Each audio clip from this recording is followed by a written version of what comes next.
evening. I've got the honor of calling to order the James City County Planning Commission regular meeting of June 3, 2026. Mrs. Stennis, would you call the roll? Mr. Pissarro? Dr. Haskins? Mr. Everson? Here. Mr. Everson represents the Stonehouse District. Mr. Rogers? Here. Mr. Rogers represents the Berkeley District and will be presiding over this meeting as the Vice Chair of the Commission. Mr. Polster? Here. Mr. Polster represents the Jamestown District. Mr. Haldeman? Here. Mr. Haldeman is an at-large member. Dr. Allman? Mr. Chairman, we have a quorum. All right, thank you, Mrs. Stennis. Before we get to the next public comment section of the meeting, I've got a little bit of a special item I'd like to ask the board members to consider, and that is one of the applicants who's driven a long distance to be here has asked that we shift their position on tonight's agenda to move them up. It would essentially put an applicant petition in front of the county-sponsored petition. So we'd have all the applicants, then we'd have the county petitions.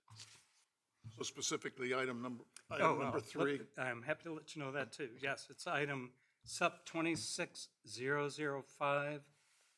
It involves a vape shop on Route 5. Excuse me, I think we're talking about item number 6. Number 3 is the ordinance Oh, amendment. not the ordinance. Thank you. I misspoke. You're right. Sorry. 6. Yeah. SUP 26005 is 5251 John Tyler Highway, Unit 24, Williamsburg Crossing, tobacco and vape shop. Move to where now? Number Can I 3? move it up to item 3? Okay.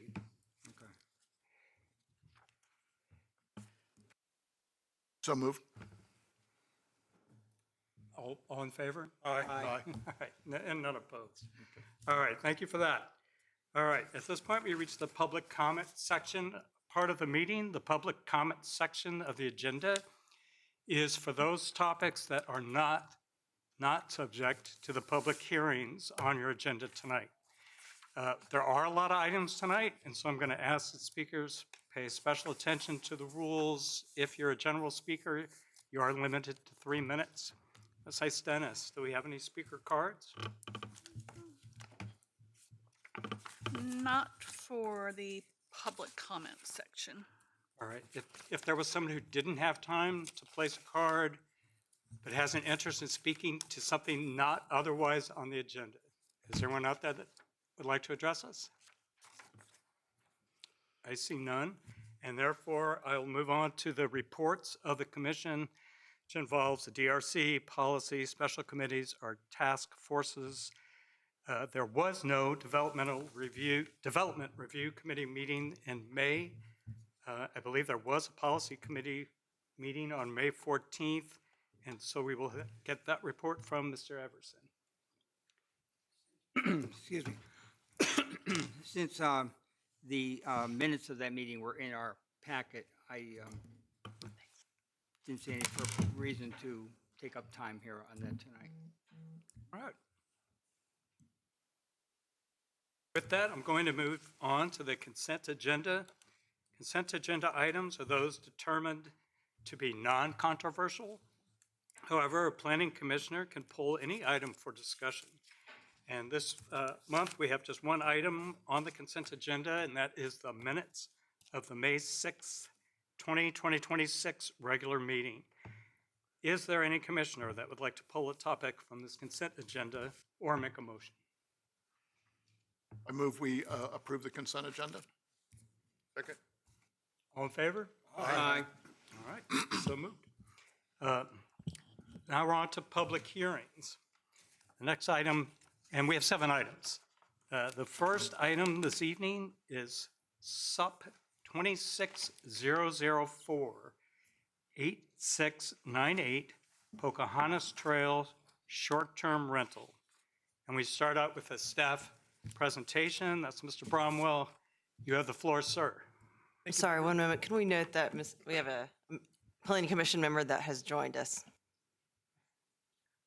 Just note for the Mazzaro, minutes, thank please. you. Good evening. And what is it I need to do? Just note in the minutes that he's present. Oh, all right. We're in there. Thanks. Thank you. Mr. Bromwell. Thank you, and thank you, members of the commission.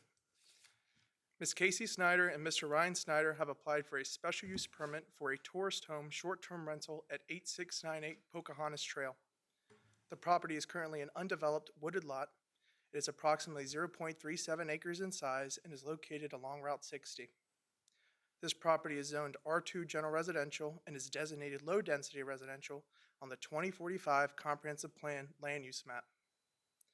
The proposal includes the construction of a new 1,520 square foot, 3-bedroom single-family residence. Included will be a front covered porch and a ramp for ADA accessible entry. The site design includes parking for a minimum of 3 vehicles and meets the minimum front setback. The applicants will reside at the adjacent property located at 98 Grove Heights Avenue during the time of rentals. Per section 24-252 of the James City County zoning ordinance, a tourist home is classified as a special permitted use in the R2 district. However, due to this property being designated as low-density residential on the 2045 Comprehensive Plan, this proposal is not recommended for its land use designation. Therefore, the proposal does not meet the standard. Because of this, staff cannot recommend approval. However, should the Planning Commission choose to recommend approval, staff has included proposed conditions for your consideration. I'm happy to answer any questions you may have, and the applicant is available as well. Thank you. Are there any commissioner questions for staff? Are there any disclosures by planning commissioners? Seeing none. So with that, I'll open the public hearing. Would the applicant like to make a presentation?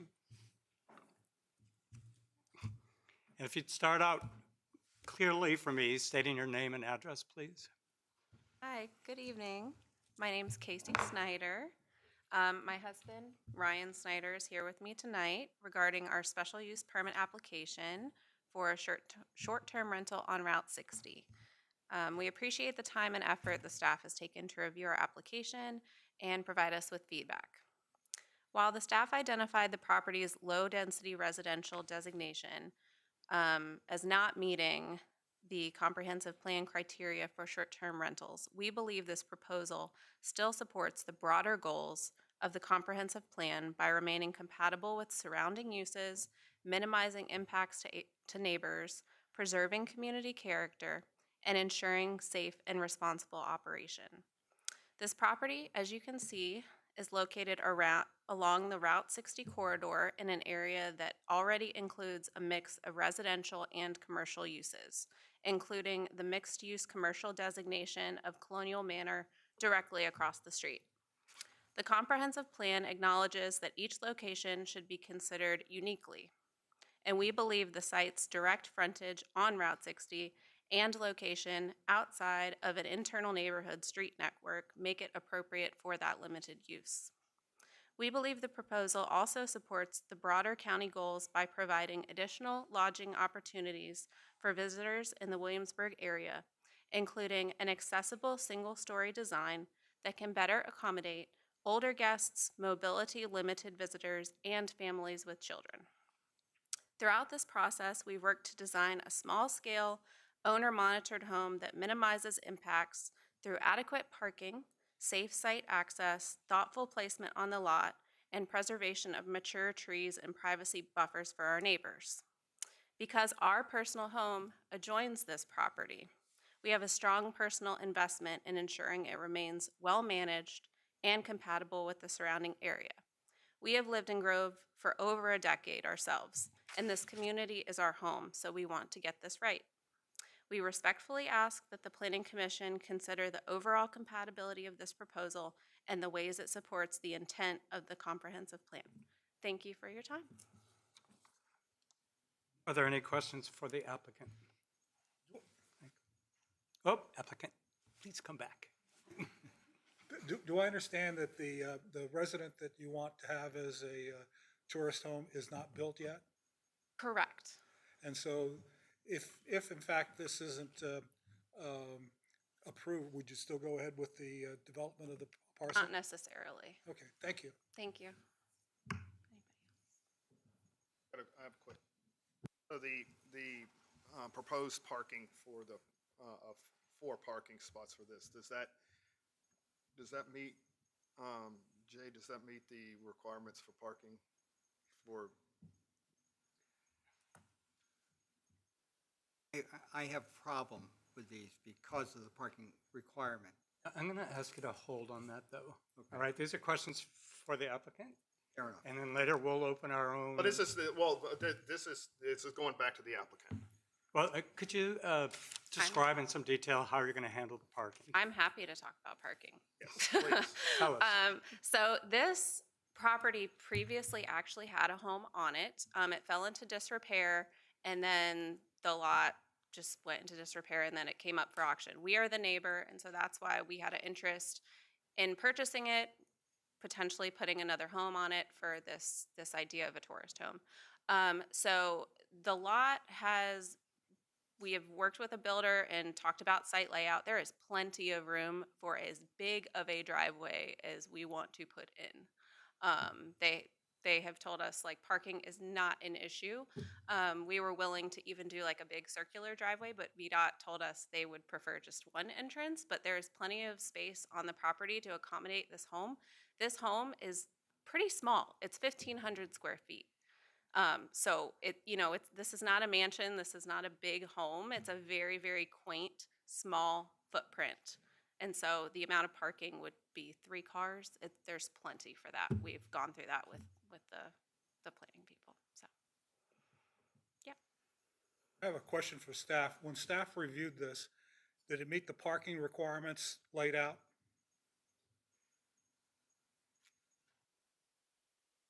Yes, sir. It met all requirements regarding setbacks as well as the requirements for parking.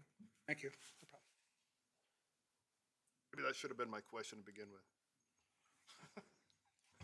Yeah. Thank you. All right.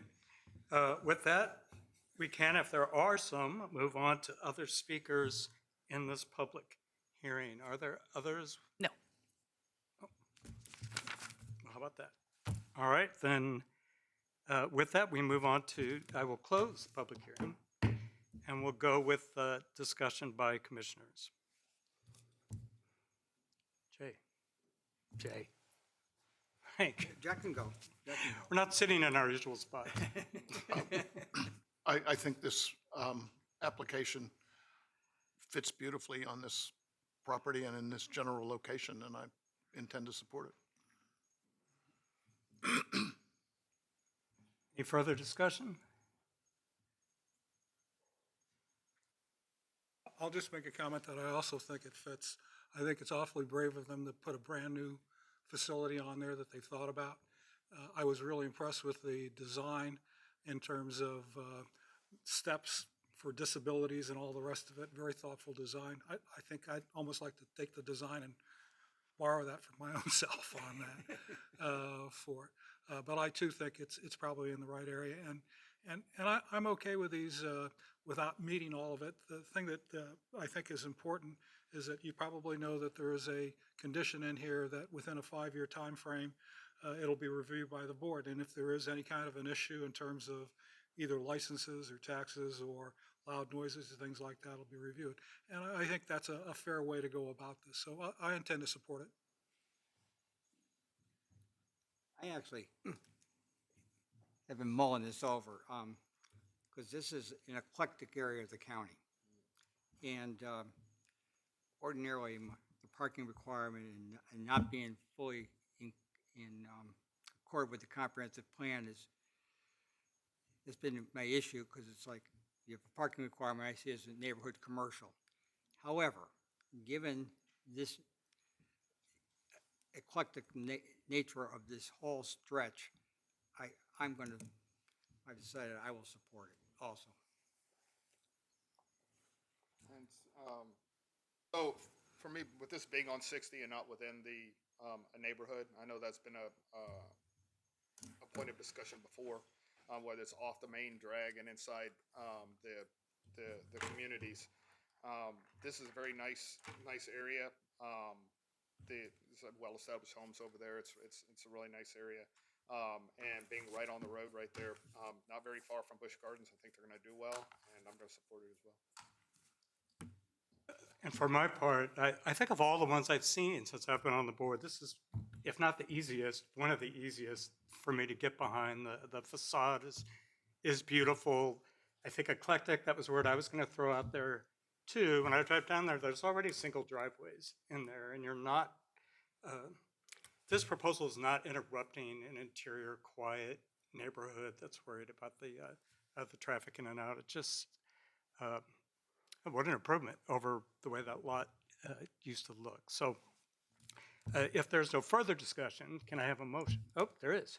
I'll make a motion that the Planning Commission recommend to the Board of Supervisors approval of special use permit 260004 8698 Pocahontas Trail short-term rental with conditions.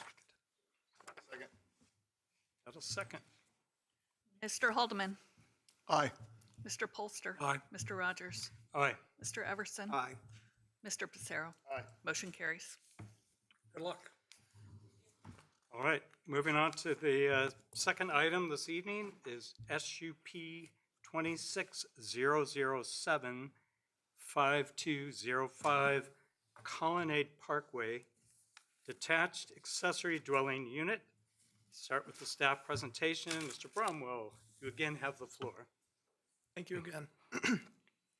Mr. Herb Painter with Colony Construction Home and Improvements has applied for a special use permit on behalf of the landowners of 5205 Colonnade Parkway. The property is approximately 3.03 acres in size and is located within the Liberty Ridge Subdivision.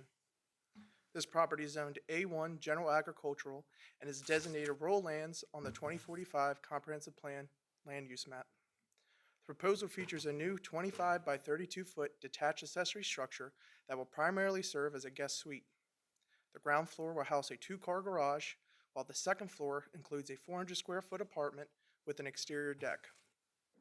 The unit complies with all applicable setbacks, and the owners will reside in the primary residence on the property.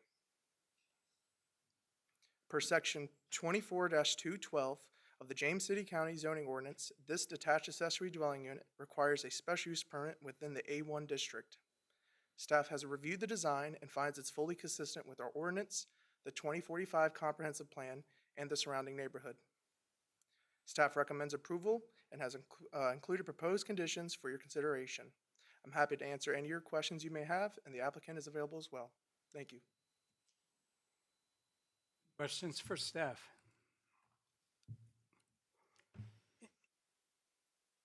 Looks like you're off the hook. Mr. Bromwell, are there any disclosures by planning commissioners for this application? Seeing none, I'll now open the public hearing. This involves the applicant presentation, questions for the applicant, speakers, starting with speaker cards. Do we have a speaker this evening? We have the applicant, Mr. Painter, and then 2 additional speakers.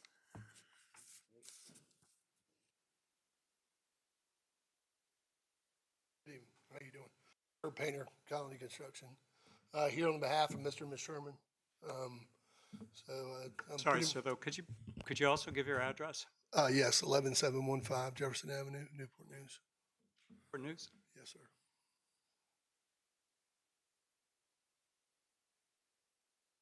I'm here on behalf of Mr. and Ms. Sherman. The accessory dwelling unit is a little bit deceiving. It's more of just a temporary guest home for visitors. I think you guys have read the review letter from Mr. and Ms. Sherman prepared for the board to read. It's just for friends that come in town, give them their own freedom so that they can enjoy some privacy while they're here visiting with their friends. I'm pretty much here for any questions you may have as far as the structure itself. I do have a question. I can't tell from the master plan that was there. It looks like it's going to sit right on the driveway. Is that correct? Yes, sir. This is going to serve as a secondary accessory. Right. Originally, it was applied as a detached accessory structure garage with. What I couldn't quite tell is that it showed on the second floor a balcony that overlooked, and I couldn't tell where that balcony was oriented. Was it to the back of the property, to the right, or? That's to the rear of the property, yes, sir. Okay. And do I understand that when I looked at the property itself, it looks like it's really shielded very nicely from the next door neighbor.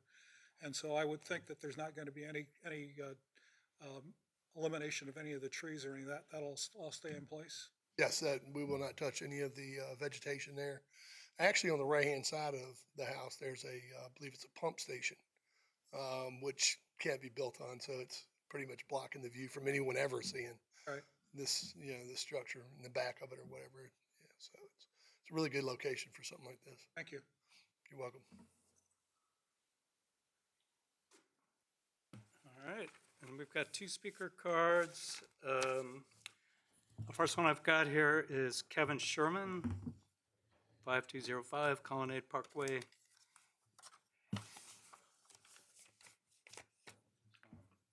Are you Mr. Sherman? Oh. All right, I'll move to the next speaker, unless, are there questions for Mr. Sherman?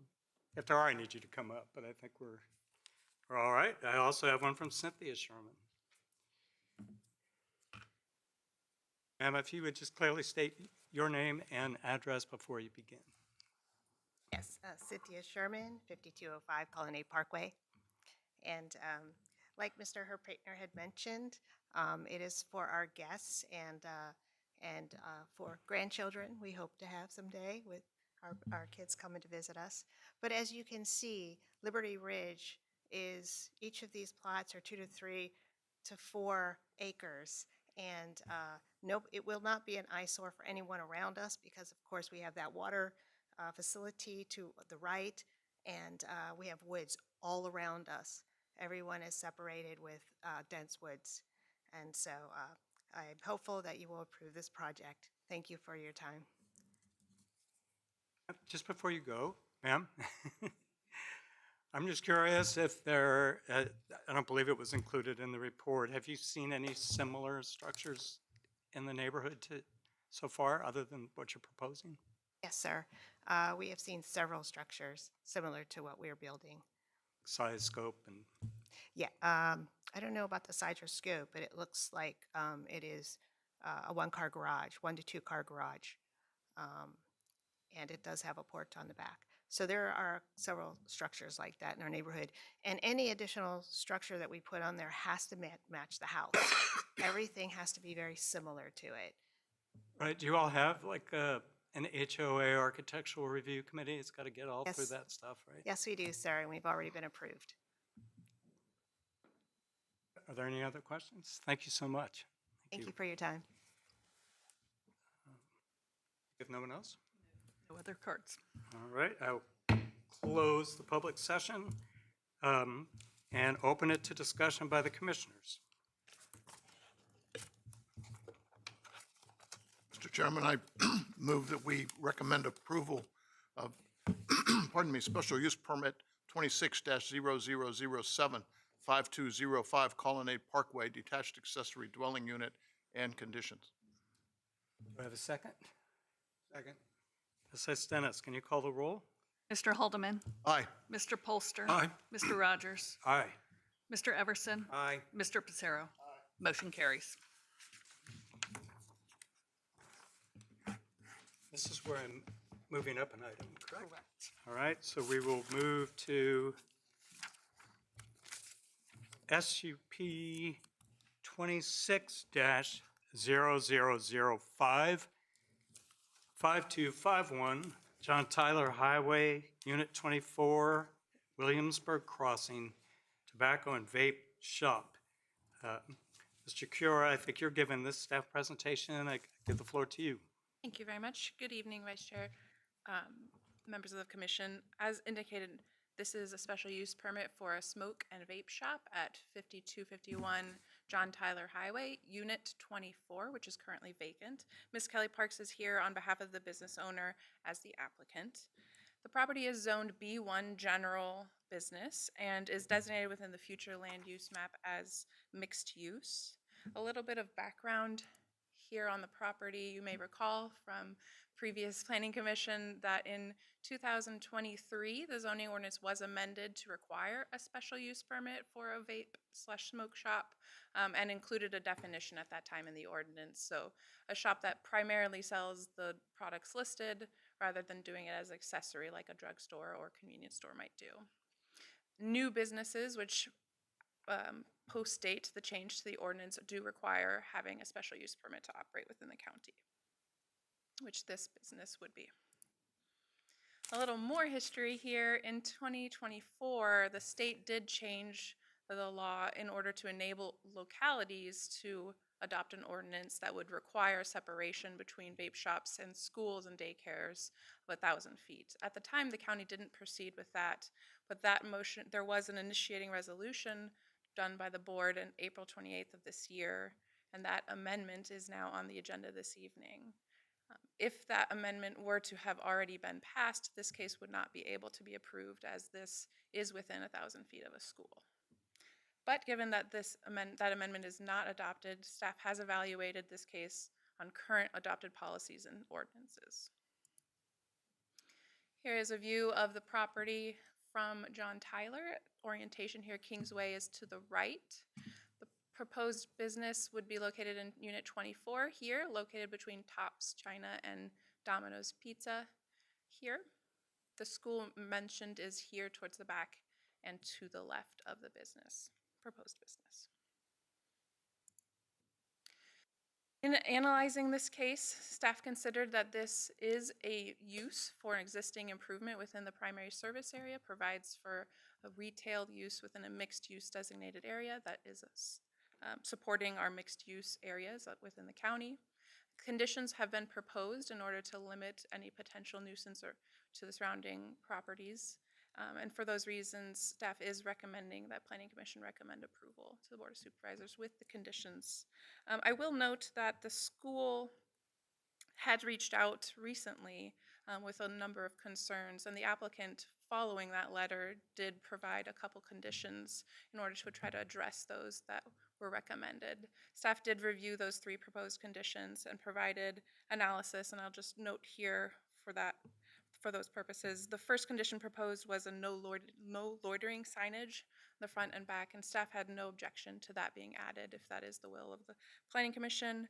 The second condition proposed by the applicant had to do with outside storage, which is already accomplished by staff's proposed condition number 3, so we did not feel that that would be needed. And the third proposed by the applicant was regarding trash and trash management. Staff would propose language that would focus first on the shop's trash management so that there would be no discarded packaging materials visible from the outside of the business. So with that, I am available for any questions. Questions for staff? Frank? Do you have a diagram of where that playground is in relationship to the back of the vape shop? Yes, you can see it in this image here. The playground is this area and also to the side, the opposite side of the building here. So there's. How will we tell whether the kids were loitering on the back of the vape shop, weren't loitering? Their playground is enclosed by a fence, so it's a specifically enclosed area. They go in and out. I wouldn't be able to speak to that, I'm sorry. Right. Okay, I just, the loitering thing is like, really? Given the proximity? Thank you. Did you receive any comments from businesses other than the Greenwood Academy? The applicant did provide a letter that had a few signatures on it, and I believe indicated that it was from other businesses, but I would defer to the applicant to speak to that. I have just a question about the diagram that's up there now. And I apologize, I should have done my homework on this, but it was just recently we had the other tobacco outlet business. Am I looking at that in this same picture? Yes, sir. That would be located in the store front here. So this separate building that fronts on Kingsway. If that helps. It does. Any other questions for staff? All right. Know this. This, the one that we approved a couple sessions back is within 1,000 linear feet of the Greenwood Christian Academy? It is, yes. Else? Are there any disclosures by the, oh, let me let you go. Thank you, Mr. Kura. Are there any disclosures to be made by planning commissioners on this sub? All right. And I've closed the public hearing. And at this point, It's open to discussion by commission members. The applicant have any? Oh, I'm sorry, I did. I cut out the applicant. Goodness gracious. Kelly Parks is the applicant's I've got it. representative. Thank you for your patience, everyone. So Kelly Parks, are you here and would you like to address us, please? And just a reminder again that when you begin, if you'd state your address clearly for the record, your name and address. Sure. Kelly Parks, Parks Planning Consulting, 15532 Smith Beach Road, and that's Eastville, Virginia. So we're coming from a little while away. Thank you guys for hearing this request today. The applicant is a first-time small business owner who has invested significant time and effort into planning this shop and is committed to operating responsibly and respectfully within the community. The proposed tobacco and vape shop aims to offer a variety of authorized tobacco and vape products. While similar stores exist nearby, each business carries its own mix of brands and products, and this shop will offer items that may differ from others in the area. This is a true small business, the owner's first and only store, and he has completed nearly all the planning independently. The business is designed to operate with a low impact presence, exterior signage, and I'll actually get to the next one, which you can see the signage here. Exterior signage will be minimal and non-intrusive, and any advertising will comply with state and local regulations. A mock-up of the only exterior signage has been provided, and you can see that here on the face of the building. That is the only exterior signage that he plans. It is not distracting, it is minimalistic in nature. The business is committed to being a positive impact to surrounding businesses and the community. The shop will carry only tobacco, vape, and CBD products consistent with the zoning ordinance's definition of vape smoke shop. The owner understands the concerns that sometimes accompany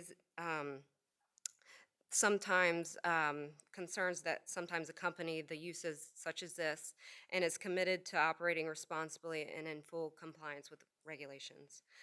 This proposal aligns with several elements of James City County's comprehensive plan. It supports the economic development goal, which emphasizes a diverse business environment, community investment, and a balanced tax base. The shop will contribute to that tax base through tobacco taxes, business taxes, and other applicable revenues. Public input during the comprehensive plan update showed strong support for attracting new businesses and jobs, with 88% of residents expressing support. Small businesses are a major part of the county's economy, employing 57% of workers in businesses with 1 to 4 employees. This proposal adds that important sector. The business also supports economic development strategies 1.1 and 1.2 from the plan. Strategy 1.1 aims to maintain an active and effective economic development strategy, which includes existing business retention and expansion, assistance to new businesses, new business recruitment, and support to the tourism industry. Strategy 1.2 is to aim to develop and promote strategies and programs to encourage the creation of new and retention of existing small businesses, home-based businesses, and entrepreneurial efforts, including women-owned and minority-owned businesses and companies that successfully graduate from the Launchpad Business Incubator. We respectfully request your consideration and approval. The owner is enthusiastic about opening his first shop and contributing positively to the county's economic landscape. As a note, we have accepted the county's proposed conditions. Following this response from the school, Greenwood Christian Academy, we submitted 2 additional conditions. We originally submitted 3, but by speaking with Allison, we narrowed it down to 2. So we would like to reiterate that we want to operate compatibly with all of the neighbors and are open to operating conditions. A shopping center is the most appropriate location for the shop. We are a significant distance away from the school and expect school entrances, I might add, and expect no negative influence in that respect. We understand they wish to protect the playground from the rear of the use, and we are amenable to any additional solutions to achieve this. Thank you for your time. I'm happy to answer any questions regarding the loitering that was certainly directed to patrons, but thank you. Before you leave, please. Oh, you, pardon me, you or the applicant submitted 3 conditions. The second one, I guess staff thinks is already covered, but the other 2, the no loitering signage and the non-transparent receptacles and so forth in the back, you have no objection to including those as official conditions, do you? No objection, and we are very happy to entertain any other ideas. Questions? I've got one. Okay. So you showed the signage and explained that that was going to be, discreet, I think is the best way to put it, right? Can you address how the inside of the shop facing outward, are there plans or anything you can share in terms of, if I cut to the chase, there's been Thank you. complaints about other tobacco establishments employing the use of like strobe lights outward facing, garish, balloon figures, that sort of thing. What's, He has no plan of doing any of that distracting, blinky signage, and it can certainly be a condition if you guys want it to be. I think it is a condition underneath signage, there shall be no Yeah, it is. flashing sign. That's right. Or Yep. lights. And the display, nothing on the outside, so I think those conditions are to covered. me, they're clear, but I've had other people express that that a strobe light on the inside that still makes its way to the outside gets around the intent of some of that piece. I mean, you've mentioned, and so I'll take you and the applicant at your word that you're trying to comport with the other adjoining businesses and similar frontages and the way they conduct themselves. Absolutely. I guess we could probably add a condition for lighting, if that's strobe lighting specific. There's Maybe lights Allison has- visible from the exterior, so whether it's flashing or strobe, I don't care what it is, it can't be visible to the exterior. Right, there's lighting ordinances, I'm sure. I don't know all of James City County's ordinances, obviously, so maybe We'll ask Allison the can staff hit on. to clarify. I'll just tell you, when I see the windows of the adjoining businesses, I see open signs that are lights, they're facing forward. I can see them from the car, right? Yes, the point of condition number 4 is to address this, that the ordinance as it is, there have been some concerns about things that are within the window that aren't regulated by the signage ordinance. This condition goes beyond just the base ordinance and would prohibit flashing lights or flashing signs, even when they are from the inside of the business, if they are seen from the exterior of the business. So those sorts of flashing strobe lights, even if they were on the inside of the window, if they are visible from the exterior, would be a violation of condition number 4 here. I think Mr. Rogers was trying to get at it, and I've seen it on several ones. It's a red sign that says open, and it's electric. And I think that's the thing he's talking about. Will those be prohibited or allowed? So I think the condition is specifically focused on flashing signs, which is defined in the ordinance. Thank you. Thank you. And yes, I have no problem with the open, the open sign. All right, at that point, I have no other speaker cards. And so, seeing that no one else is ready to speak, now I will close the public hearing and open it to commissioner comments. I have to say something. So, we have tonight before us an ordinance that will directly affect whether this particular sub. And I think that it would be prudent for us to withhold a vote on this until after we have the vote on the ordinance, and after the ordinance has been either voted up or down by the supervisors.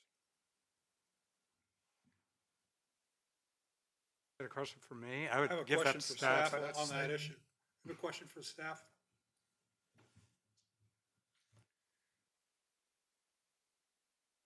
If the applicant deferred this item until the ordinance was either up or down from the planning commission, would the applicant be acceptable to that? That would be a question for the applicant.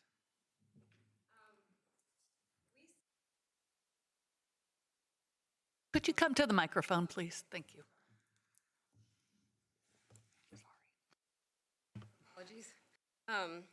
We submitted this before, I think the 1,000-foot rule was voted on. Certainly, if that's, your request tonight, we're happy to do that. And, I know you could have deferred this either way, but I think that is, a relevant topic to bring up as we submitted this before the 1,000-foot zoning map amendment kind of came into play. We were delayed a meeting because notification didn't go out. I'm sure this has probably been in the works for a while, the zoning map amendment.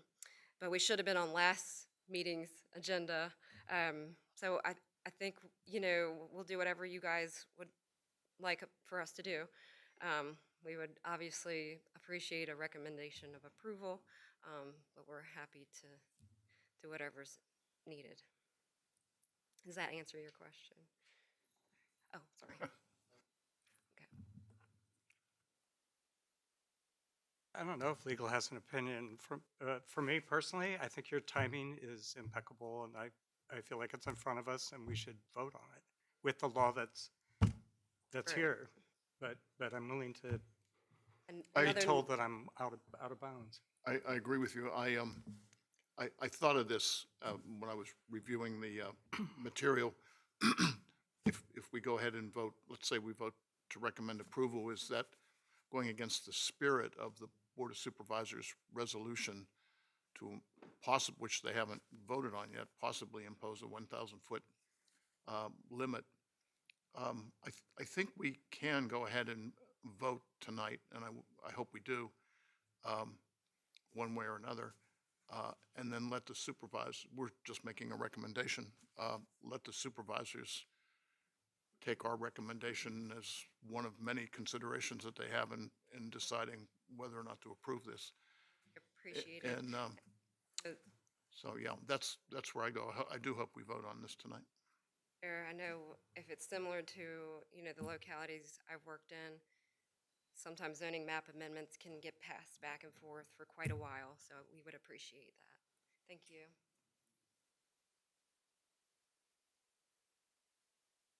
Go ahead, Frank. I share the same concerns that Mr. Pizzaro brought up about the application and where we are right now for it. And so I brought it up because they could, in fact, accept the deferment. But if they're not willing to accept the deferment or they want to see a vote, I'm okay with that. I think the other issue is, and I brought this up in my email exchange with you all, is I think even though the board hasn't gotten to the ordinance yet, I think the proof of the vape shops in the proximity of schools has been identified by the Virginia Department of Health, that there is a relationship with that. I was a little bit shocked with the numbers that I saw in that in terms of the percentage of middle school children that are using vapes or cigarettes on that. I'd hate to see us have something approved that was in fact going to be non-conforming if the ordinance takes place, but that's another issue. So besides the health and the issues of the data in the proximity to schools for it, I'm just not willing to support that.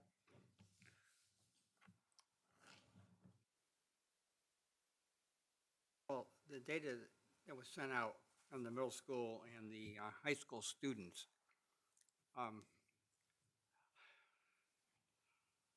one of the things that struck me on that was the fact that it said that the use of tobacco and vapes has been declining, no reason given. And the Greenwood people sent out that reference to that study up in Canada, which I checked out. And I think the difference up there is that tobacco and vapes are legal at 19, which is very different from 21. And because a kid in high school could be 19, purchase the product, and distribute to his friends. Now, that study, which they highlighted, said that there was a relationship between the location of these places and the use of these products. But the second reason they gave that was more, my view, more definitive was their family and friends. And after reading the study, I couldn't wrap my arms around how they came to the conclusion that the main thing was where they're located. These kind of shops have big disincentives to sell to an underage person. Civil fines are pretty steep. I think I sent that out. I went into the vape shop up in Lightfoot, identified who I was, why I was there, asked him about this underage issue. And interestingly enough, he said a couple days ago, bunch of kids came in. They're clearly not 21. He sent them packing after they had some, what do you call it? He's at him. They took one of his signs, ripped it up, threw it in the parking lot, but they left. And at his cash register, he's got a sign for under 30 cards. And he has this, looks like an iPad where you scan the license to see if they're 21. And he indicated that there's a lot of angst about the recent raids that have been occurring. He mentioned York County. I know there was a convenience store in Norwich that got hit recently. Of course, the court $500 fine plus court costs and unemployed, plus the business gets a huge fine. This is a retail use. It's a legal product, and you may not like the product, don't buy it. You may not like the store or a restaurant or a hotel, motel, don't go in. I mean, I just don't understand this situation where the product, in this case, which is legal, for all 21 and over, should be denied for the product. That'd be my position. I'll support this. All right, so I agree with you that it doesn't really matter. This is not going to stop kids from smoking, or what. If this place wasn't here, it's not going to prevent people from smoking or not smoking or using whatever products that they have in there. That's not the point. For me, the point for me is a clientele. All right. And I've done some research on this, so I'm not just pulling this out of some hat. So in the application, I saw that they would be selling THCA and THCB and some kratom products. Well, THCA and THCB, when it's burned, becomes THC, and THCB, when burned, becomes a little bit more potent form of THC. Okay, and then you've got kratom, which is a known synthetic opioid that some folks use to come off of, or try to come off of, opioids. Now, what's going on here? Now you've got individuals who are either trying to get high off of the kratom, or want to maintain their high off the THC, or are flipping out because they haven't gotten anything, so they're stressing. They're under whatever withdrawal symptoms they are, and now we've just put a place where they're going to go and be not in their right state of mind within 1,000 feet of school, where there's already 1,000 feet in front. So now we just doubled that impact of the clientele. It's not so. We have a duty as a whole of government to take care of the community. The Planning Commission, the Zoning Commission, the Board of Supervisors, we all should be working together to maintain the safety of the community, regardless of whether or not the legislature in Virginia gives a damn on whether or not they want to take a look at it. Right now, last week there was something signed by the governor making it 21 to buy kratom. So now you got to be 21 to be a drug addict. Now, isn't that the dumbest thing you ever heard? Right? So, well, it's against the law now to be a drug addict until you're 21. No, it's not going to work. So my problem with this is whether or not, is the clientele being in close proximity to this. The state has eight ABC stores within this county. 8. There are 8 designated vape shops within this county.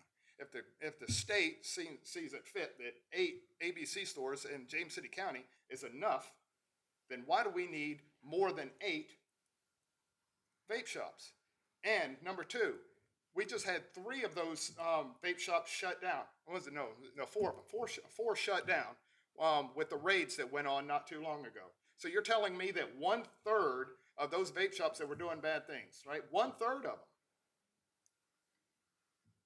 All right, selling stuff out of the back door that really shouldn't have been sold. No, I'm not saying that that's what's going to happen here.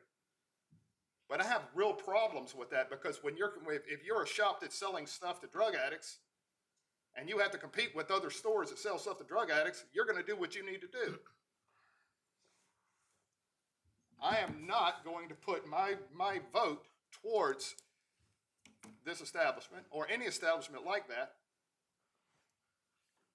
and be responsible for something that might happen not tomorrow, not the next day, maybe 5 years from now when somebody comes up there and wants to buy something. They're flipping out, and then all of a sudden they want to they take it out on the school or the kids, or maybe just a family going over to eat at the Chinese shop. Not going to happen. I'm not going to vote for this. That's all I got.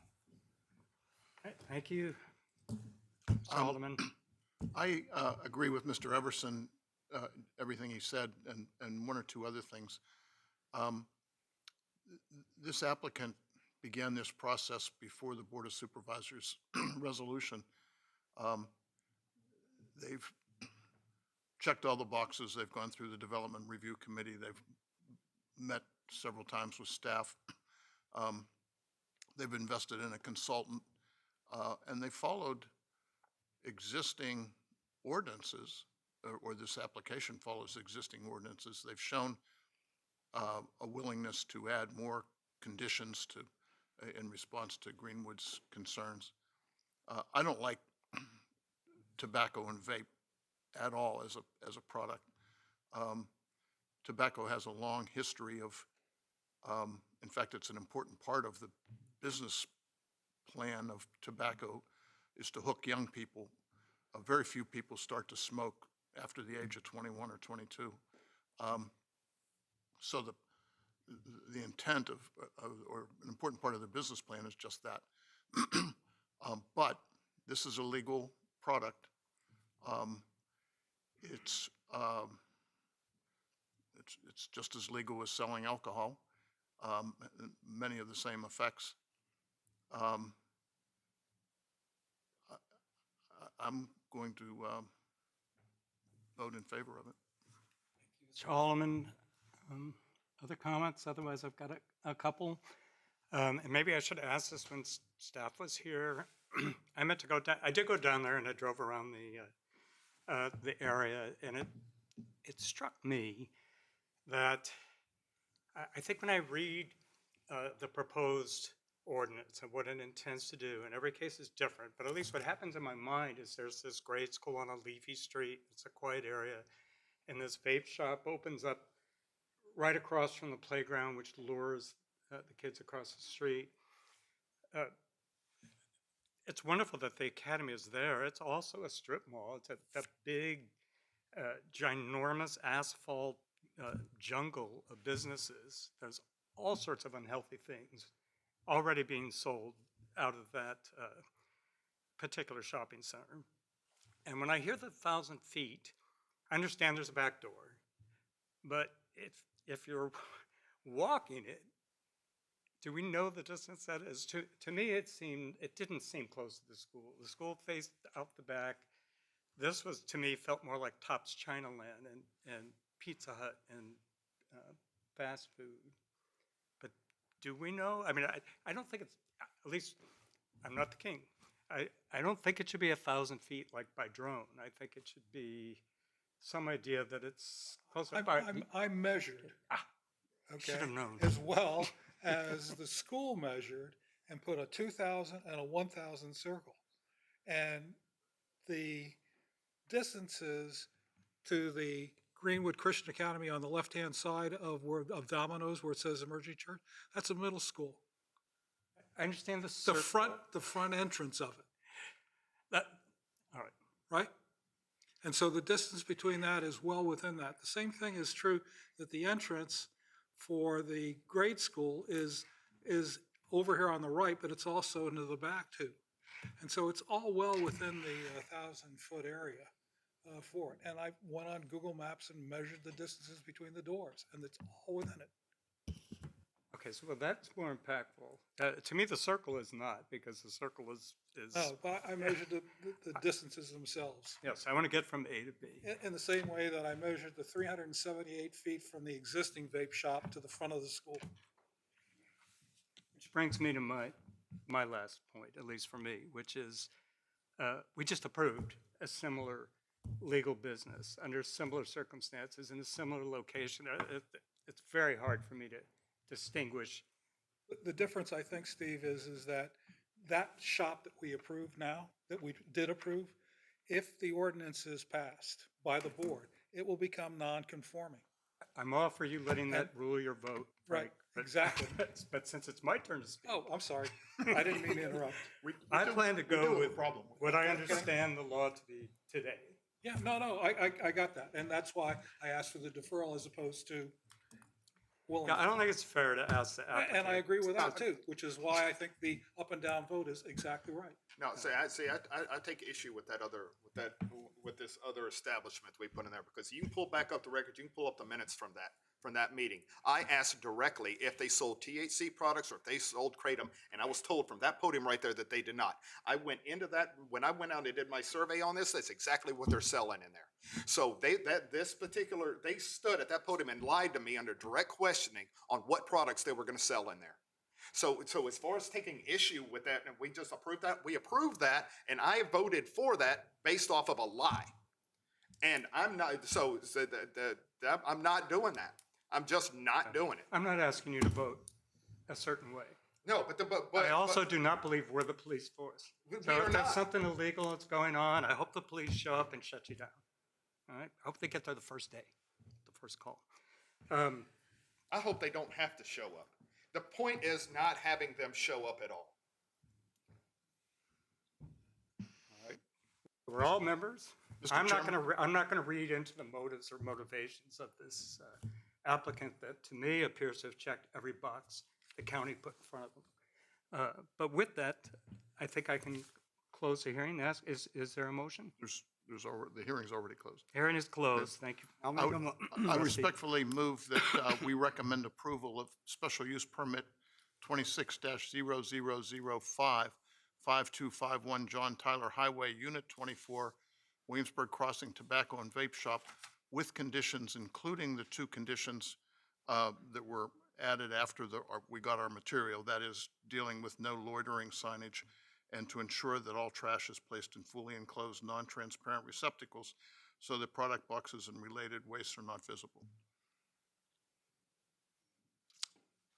Is there a second? I'll second that. All right, Ms. Dennis? Mr. Haldeman? Aye. Mr. Polster? Nay. Mr. Rogers? Aye. Mr. Everson? Aye.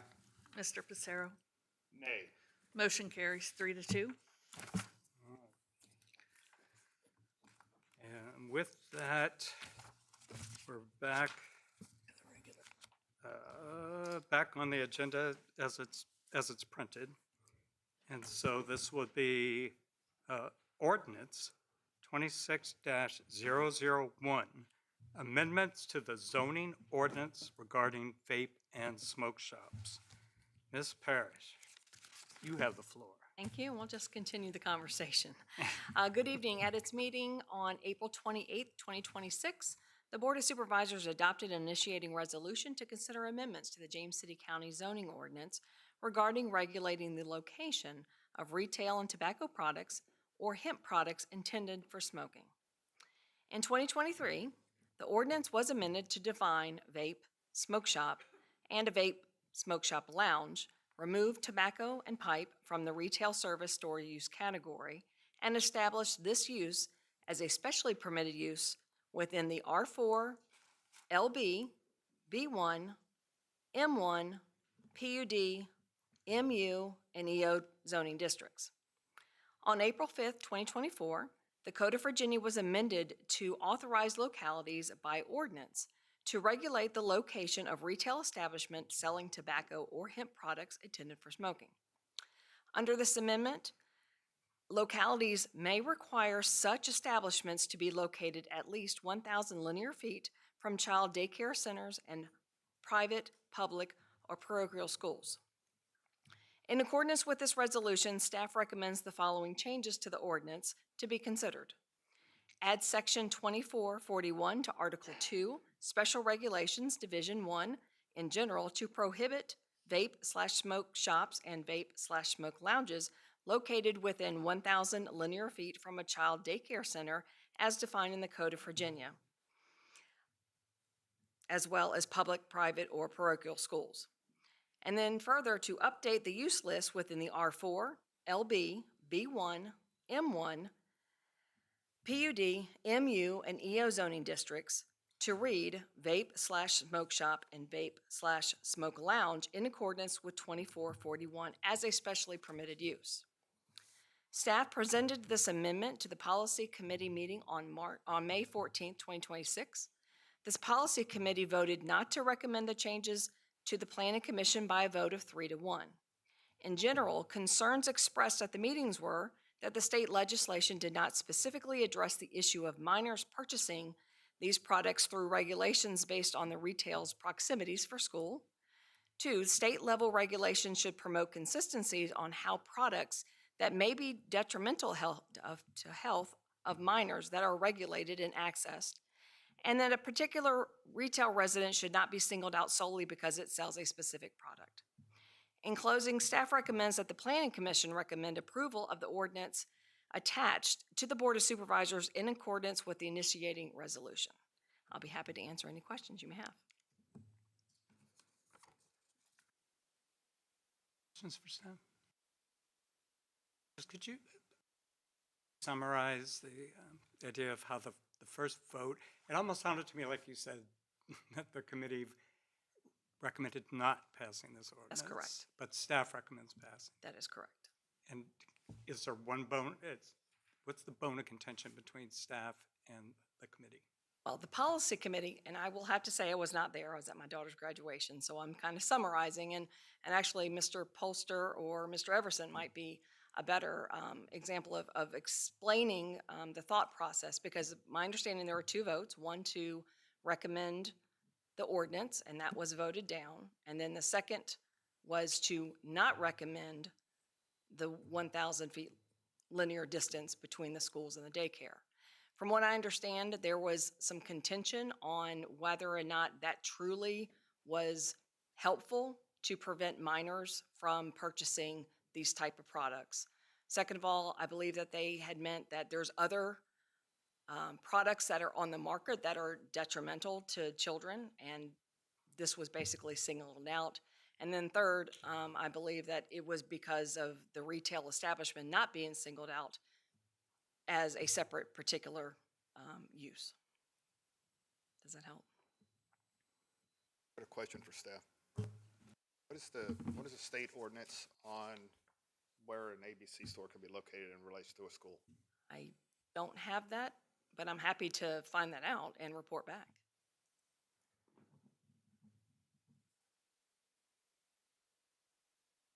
Questions for staff? Yes, ma'am. Thank you so much. Ms. Parrish, any disclosures by the planning commissioners? All right. Okay, open a public hearing. Ms. Dennis, are there any speaker cards? There are no speaker cards. No one wishing to speak. I will close the public hearing and open it up to comments from the commissioners. I intend to support it. I agree. I don't think it'll do much good, but it won't do any harm, and it might send a message. So, the reason I didn't support it is because this is product specific.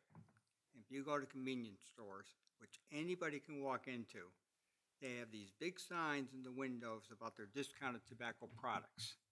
And I know from some of this other material that the city of Williamsburg now has turned convenience stores into SUP. However, this is all based on the fact that we don't like the product.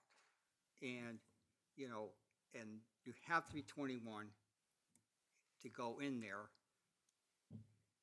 As far as I'm concerned, with the enforcement they've had in this area recently, these people are on their toes to prevent people who are under 21 from going in there. And I can't believe that having this kind of an operation near a school automatically says to all these kids, we ought to go use tobacco and vape. I'm not buying it, because even that study, which I mentioned earlier, that was referenced in the last case, they indicated that friends and family have a huge impact. And I think at this age group where we're talking here, these high school students, their friends have the biggest impact in the enforcement that these places have. They can go into 7-Eleven, not a problem. Wawa, not a problem. Sell the exact same products, tobacco products. And I think that the 1,000 feet has no relationship to having people stop smoking or not start. I have yet to see anything that indicates how close or where this kind of outlets are located that translates into people underage starting smoking, if you will, or chewing, or whatever. I just don't see the relationship. Even the study that Greenwood gave us, I don't know how they came up with the conclusion that it did, because I read the thing and I didn't get it. That's all. I have to agree with Jay on everything he just said. I don't believe that this ordinance is going to prevent kids from smoking. It's like, as I mentioned on the last stuff that we were talking about. But what it does do is it relocates the clientele, and that's the most important thing. You can't go into a 7-Eleven and buy Kratom. You can't go into a 7-Eleven and buy THC products, but you can in a vape shop. You got to be 21 to go into a vape shop. You got to be 21 to go into an ABC store. There's a reason why we sell certain alcohol products in an ABC store in the state, and we sell certain alcohol products in a 7-Eleven. Cigarettes are in a 7-Eleven, right? They're not. You're not seeing beer inside of an ABC store, right? Generally, right? So I'm not going to come off of my horse on this, and I'm going to vote for this amendment or this ordinance. Sorry.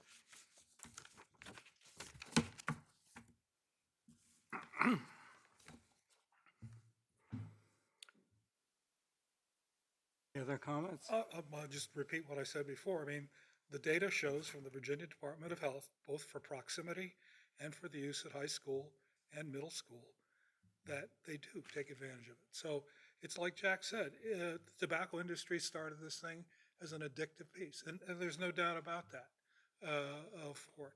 The same thing is happening with the vaping when you look at the different flavors that they bought. And those flavors are intended to apply to young kids. As simple as that. So I don't know that the 1,000 foot is going to stop it, which is, I think, your point. But to have it where it is right here with the grade school and with the middle school and then the playground in the backyard, I just have a problem with that. Why even encourage it? So I will, continue to not support this in the same way I didn't support it in the policy committee. I think for my part, I would just put out there that I don't see every 1,000 feet as the same 1,000 feet, I suppose. And this is a business in a gigantic asphalt strip mall that's full of businesses that sell unhealthy things. And so I don't see the 1,000 feet. I guess what I'm saying is I won't support a measure just because maybe it might perhaps not hurt. So, but I'm willing to entertain a motion. All right, so we've already voted on this sub for these people. This is for future businesses in different locations. We don't know what those other locations are going to be. We don't know if it's going to be a big chunk of asphalt or where it's going to be. So when those people come up, if they want to fight an ordinance, and they can come before us, and they come before the board, and they come for from the ordinance folks and say, hey, look, I wanna do something. And maybe get a reprieve from this ordinance. But we shouldn't be tagging that to this after we've already just signed it. I'm not tagging them to it. I'm saying 1,000 feet to me is something. Well, yeah, you got 1,000. It's like the 7 horses per acre science that we spent weeks on. Right, but this ordinance is for future stuff and that we don't foresee now. Yeah, but Right. the point here is that I agree with Steve on this one. If we had this ordinance, we couldn't have this business here. That's Even though that shopping center has a mix of businesses, like Steve has pointed out. This, the problem with this is you have an SUP for tobacco and vape shops. Okay, so to your point, if they come into an area which doesn't fit, okay, you deny it. But if 1,000 feet, we'd be denying all this and that. These two businesses here, they become non-conforming. And there's nothing wrong with this location.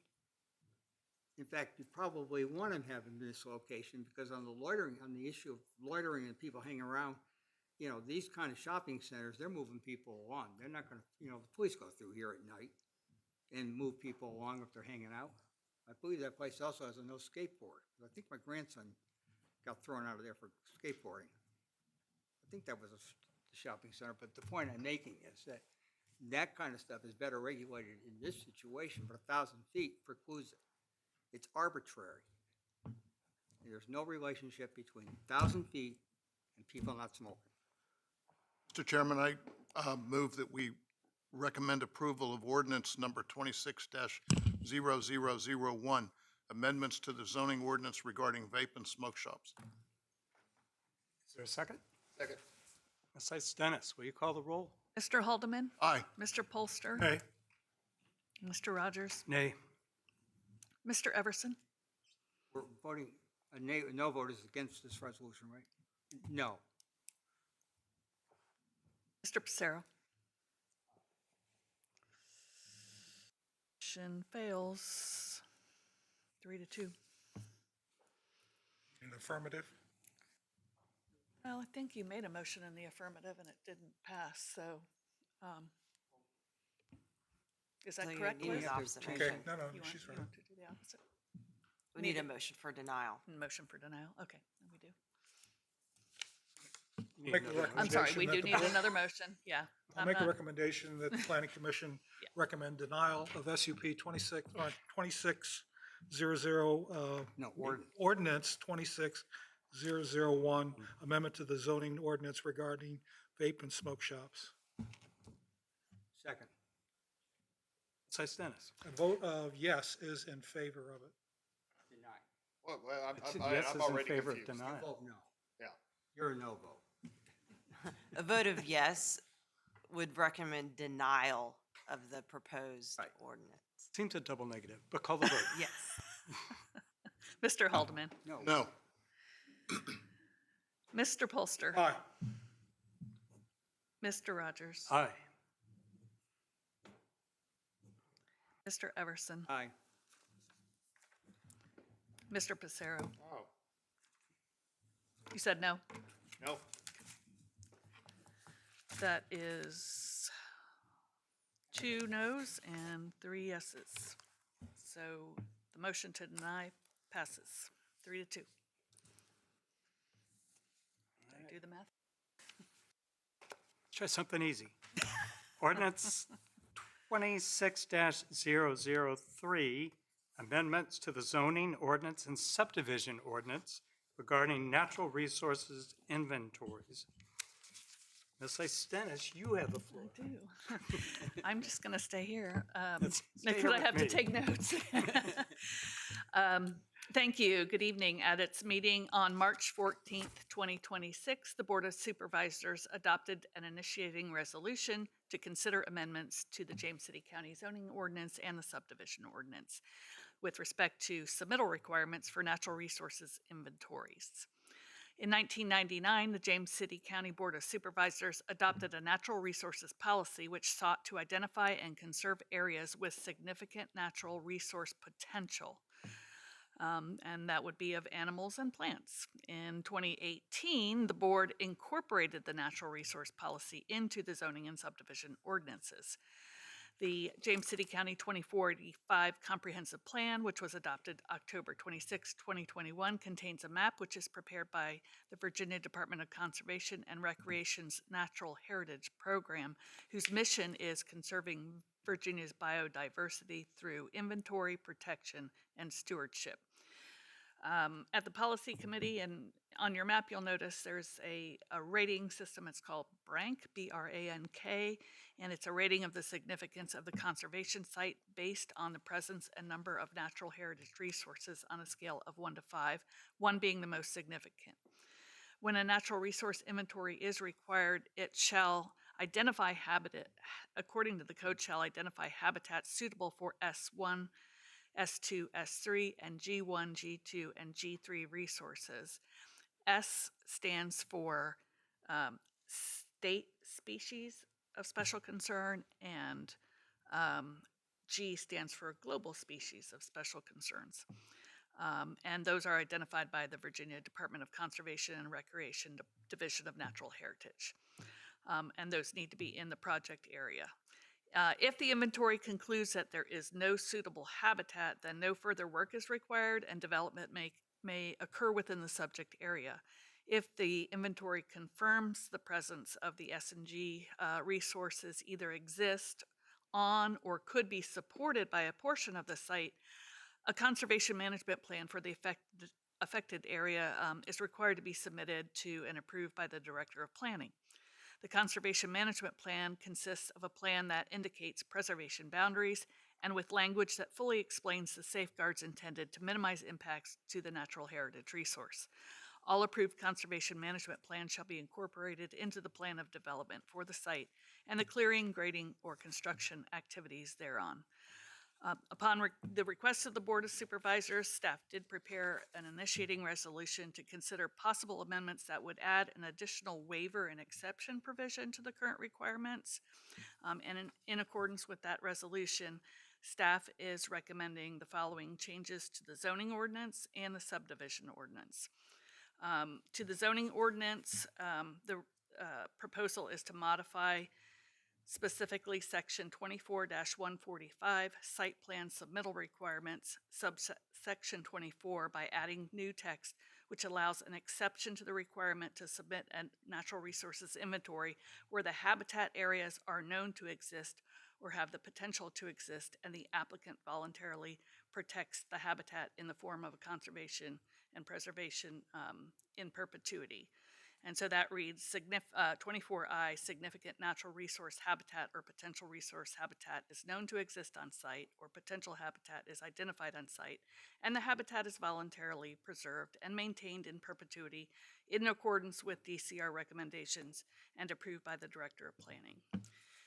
And second is to modify the subdivision ordinance, specifically section 19-27, S9, with the same language. Significant natural resource habitat or potential resource habitat is known to exist on site or potential habitat is identified on site, and the habitat is voluntarily preserved and maintained in perpetuity in accordance with DCR recommendations and approved by the Director of Planning. At its May 14th, 2026 meeting, the Policy Committee voted to recommend the proposed changes to the Planning Commission by a vote of 4-0. Staff recommends that the Planning Commission recommend approval of the attached ordinances to the Board of Supervisors. I'm happy to answer any questions if I can. Any commissioner questions for staff? Mr. Chairman, I move that we recommend to Do the I board. not do a public hearing on this? Yes, you do. Oh, excuse me. Just a 1 moment. Sorry, I got to follow. I'm going to open the public hearing, and is there anyone wishing to speak on this matter? Do we have any speaker cards? We do not have speaker cards. I will now close the hearing and hand it over to you, Frank. Well, I just wanted to comment before Jack does that, in that when I looked at this thing, I wasn't quite sure what was really going on. But after taking a look at the changes they're proposing, it essentially gives the planning director a way to be able to grant a waiver and to streamline the position. So I thought from that point of view, less bureaucracy, less time to be able to put it through. So I intended to support it. Kudos to Frank on that one, because I agree 100%. I knew you would. Anyhow, I'm glad you phrased it that way, Frank. It was very kind. What about Jack, though? Did you have comments first? No, I don't have any comments. Oh, you're already ready. I was ready to Well, make Go a ahead. motion. but- What about Mr. Go, Pizzaro? go for it. Comments? Yeah, We good? I move that we recommend to the Board of Supervisors ordinance number 26-0003, amendments to the zoning ordinance and subdivision ordinance regarding natural resources inventory. Second. Mrs. Dennis? Mr. Haldeman? Aye. Mr. Polster? Aye. Mr. Rogers? Aye. Mr. Everson? Aye. Mr. Pacero? Aye. Motion carries. We agree. And moving on to ordinance 26-004, amendments to the zoning ordinance and subdivision ordinance regarding archaeological studies. Mrs. Stennis, you again have the floor. This proposal is before you again at the request of the Board of Supervisors, who had adopted an initiating resolution on May 14th, 2026 to consider amendments to the zoning ordinance and the subdivision ordinance for requirements for archaeological studies. In 1998, the Board of Supervisors adopted an archaeological policy intended to identify and protect areas with significant archaeological potential. In 2018, following changes in state code related to legislative cases, the board incorporated the policy into the zoning and subdivision ordinance. The adopted text included several areas where waivers, exceptions, or modifications could be granted. The James City County 2045 Comprehensive Plan, which was adopted on October 26, 2021, contains a map which identifies or indicates the location of archaeological sensitive areas divided into ultra-sensitive areas, high-sensitivity areas, and moderate sensitivity areas. Staff notes that this map was not modified as a result of the 2021 Comprehensive Plan update, so it has been around for a while. Upon the request of the Board of Supervisors, staff prepared the initiating resolution and proposes the following changes to the zoning ordinance and the subdivision ordinance. Specifically, modify section 24-145 site plan submittal requirements subsection 23 by adding new text under subsection 23H that the project area is, if the project area is located outside areas designated as ultra or highly sensitive on the James City County Archaeological Assessment, and a preliminary assessment has been conducted to determine if a project area has the potential to contain archaeological resources, and the outcome of the likelihood of resources is very low. So again, this is another provision that will allow a waiver to further study the site, depending on the outcome of this, what is called an initial study. And similarly for the subdivision ordinance, specifically section 19-27, adding new text to provide where the project area is located outside areas designated as ultra or highly sensitive, and where a preliminary assessment has been conducted to determine if the project area has the potential to contain archaeological resources, and the outcome indicates the likelihood of resources is very low. This is sometimes recognized as a Phase 1A assessment. You might hear that term. So specifically, the language proposed under subsection 7, the project area is located outside areas designated as ultra or highly sensitive on the James City County Archaeological Assessment, and a preliminary assessment has been conducted to determine if a project area has the potential to contain archaeological resources, and the outcome indicates likelihood of resources is very low. At its May 14th, 2026 meeting, the policy committee voted, I have on here not to recommend, but I believe they recommended it. Yeah, you did. My apologies, 4-0. Yeah, policy committee recommended to approve the proposed changes to the planning commission by a vote of 4-0. Staff is recommending that the planning commission recommend approval of the attached ordinance to the Board of Supervisors. Be happy to answer any questions. Any questions from Mrs. Dennis? Any disclosures by planning commission members? If not, I'll open a public hearing. Do we have any speakers, Ms. Dennis? We don't have any speakers registered. And I'm not missing any. In that case, I'll close the public hearing and entertain discussion by the commissioners. Mr. Chairman, I move that we recommend to the Board of Supervisors ordinance number 26-0004, amendments to the zoning ordinance and subdivision ordinance regarding archaeological policy. Second. Ms. Dennis? Mr. Haldeman? Aye. Mr. Polster? Aye. Mr. Rogers? Aye. Mr. Everson? Aye. Mr. Pacero? Aye. Motion carries.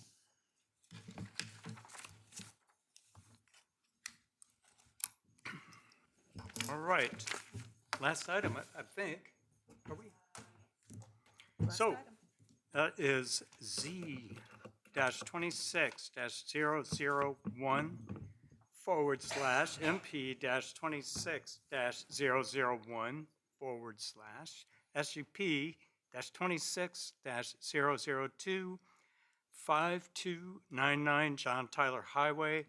This is the Promenade Proffer Amendment for self-storage. And we have staff presentation. Ms. Chakura, you again have the floor. Thank you, sir. As indicated, this is 3 cases which are a proffer amendment, a master plan amendment, and a special use permit, which together, if approved, would enable a self-storage facility within the promenade at John Tyler. Mr. Chase Grogg is the applicant here on behalf of the developer. The property shown here, the 2 properties shown here, highlighted in red, are for orientation purposes along Route 199, adjacent to the Williamsburg Crossing Shopping Center. The property is zoned mixed use and also designated mixed use within the future land use map. This property was originally approved as a mixed use development in addition to the residences in December of 2014. That approval enabled 204 dwelling units and 47,624 square feet of commercial space. The proffers that were approved then and have been amended a couple times since then include design guidelines as well as a 50-foot landscaped buffer along Route 199. One of the amendments did require that buffered area be a berm, not rather than just a flat area. Berms would be elevated and vegetated, so that has been accomplished to the rear of this property. This amendment would enable a proposed 51,000 square foot self-storage facility. It has been designed to resemble an office building. It does have controlled access in a fenced area for the side and rear for loading and unloading. This here is the proposed amended master plan, which would be what the proffer amendment and master plan case would allow. Within the green area, it solely adds this letter F for the use designation, which is what would enable the wholesale and warehouse uses in the master plan. That use designation would only permit a warehouse use, which requires a special use permit, which is what is here before you this evening. So they're requesting the self-storage facility, which is that F designation. The special use permit master plan is shown here, so it's focusing just on the self-storage facility here. In the back is 199, the top of the page, and this down here is Kingsland with the residences for orientation purposes. There is an office proposed at the front left with a couple parking spaces, and then the fencing would be for this rear area where there is parking and loading. I have included the front and back of proposed elevations of this building. So the top of the page is that front elevation which faces the residences, and the bottom of the page here would be what faces Route 199, again with that landscaped berm in place. In considering this application, staff notes that this was designed and approved to be a mixed use, which has the commercial aspect of the mixed use has remained vacant since 2014. This proposal would provide for a use for that infill area within the primary service area and support the mixed use of this area that is required or recommended, excuse me. The conditions that are part of the special use permit do mitigate any potential impacts. Those conditions include that there would be no outside storage, the signage, lighting, fencing, building facade would all need to align with the existing site and would require approval by the planning director. Stormwater did come up as a concern during evaluation of this project. Typically, it would be required to be treated on site as a condition. The applicants indicated that there was some concern about the ability to do that, given the smallness of the property and the 50-foot buffer already in place that was used towards the residences. So the condition under the SUP would require that it be treated on site or downstream at the Riverside BMP, which is where the water would discharge anyways. The condition does prohibit off-site nutrient credits, so that would still be the case, that they wouldn't be able to purchase credits that would treat water quality somewhere else, not within the county. So it would be either on-site or at the Riverside Pond. And with that, staff does find that this aligns with the future land use, the comprehensive plan, and there are no negative effects anticipated. So staff recommends approval, or that the Planning Commission recommend approval to the Board of Supervisors. I'm available for any questions. Commissioner, questions for staff? Signage, lighting, fencing, and building architecture to align with existing site. What does that mean, align with existing site? Oh, the mixed-use area as a whole, the promenade. This is part of the promenade at John Tyler. So I didn't see on the elevation that you showed earlier any signage on the front. Would there be signage on the front or lighting on the front? So the lighting there the condition speaks to poles, so the fact that it would be downward and the fixtures would be kind of align or match with the existing fixtures that are in the residential area. I could read the condition language. No, if that's good. Thank you. You're welcome. Similarly with the signage, I apologize, is freestanding brick, externally illuminated, kind of our standard elevated signage, a freestanding sign requirement. Right on Jack's question there. I drove through it's a beautiful little neighborhood in there. There is no other commercial use in there presently, is there? Correct. They have not been able to fill that space. Right. It's not aligning with other businesses.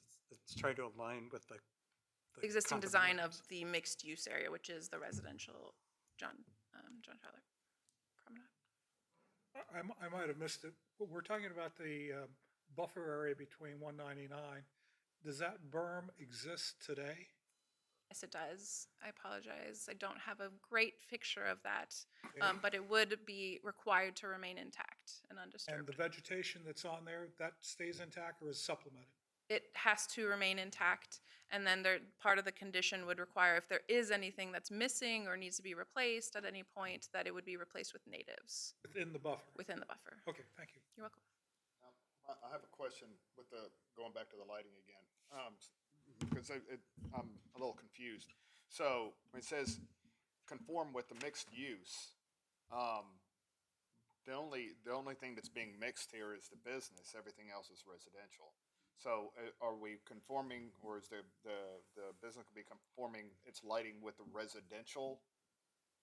Because it looks like they want to make the front look residential, but I know that these storage facilities have very extensive security lighting outside. I know that it looks like all of their entrances are going to be in the back. Is the security? It looked like the entrances to the units themselves will be in the back on the 199 side. Is that security lighting going to be for that area, and then have the lighting up front on the residential side conform with the residential lighting, or is this going to be all security lighting all around?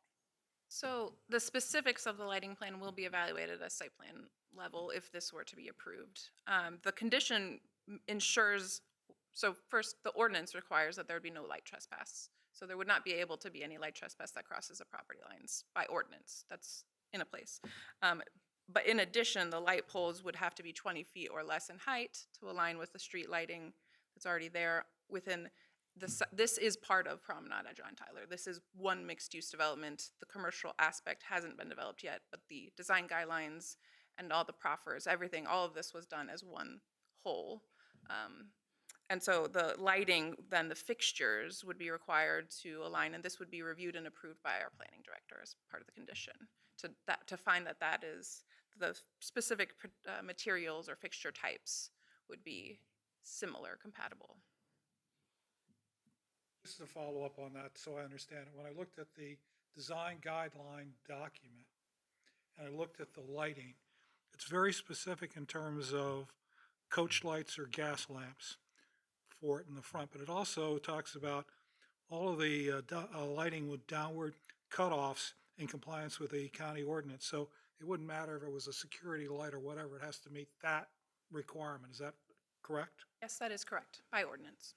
Okay, so I can count on what's been written in the design guidelines in terms of what this is going to look like, to include the fencing around there, no barbed wire, Correct. no chain link fence, That is correct. something tasteful, right? It is required by the proffer, Okay. or the condition, excuse me. Thank you. You're welcome. Do any of the illustrations show, like this illustration is up there, shows the two lots? Is there anyone that shows the size of the structure, how much it's taking up of the two lots? So this one I think would be the best bet. So this is the two lots. The middle here is that property line, which would be required to be vacated. So they would be combined into one property. Here is that parking for that public park or public square. Right, so I guess Does I'm that trying to understand, and I think I am understanding it, is when it comes to stormwater issues, generally, right, except for the restroom, maybe, I don't think the storage units have water use. We're talking like the loss of percolating land there, right, dealing with the water that's hitting the roof and where that goes. The impervious area would need to be treated. And they are constrained on the site because of the amount of impervious and that 50-foot buffer. So they could do something manufactured potentially, or some sort of engineered design on site. But if they're unable to do that, they could do it at the Riverside BMP. Any other questions for staff? Thanks, Mr. Kura. Any disclosures by the planning commissioners? Oh, my, all right. Who discloses first? You go, Frank. Okay, I had discussions with Mr. Grog and with the applicant. I spoke to Mr. Trent, Coffin and Knowles. I did too. I hope that was all up now. All right. With that, we will open the public hearing, and I do have speaker cards. I believe I will start with the speaker for the applicant, Mr. Tim Trent. Hoffman and Knowles, sir.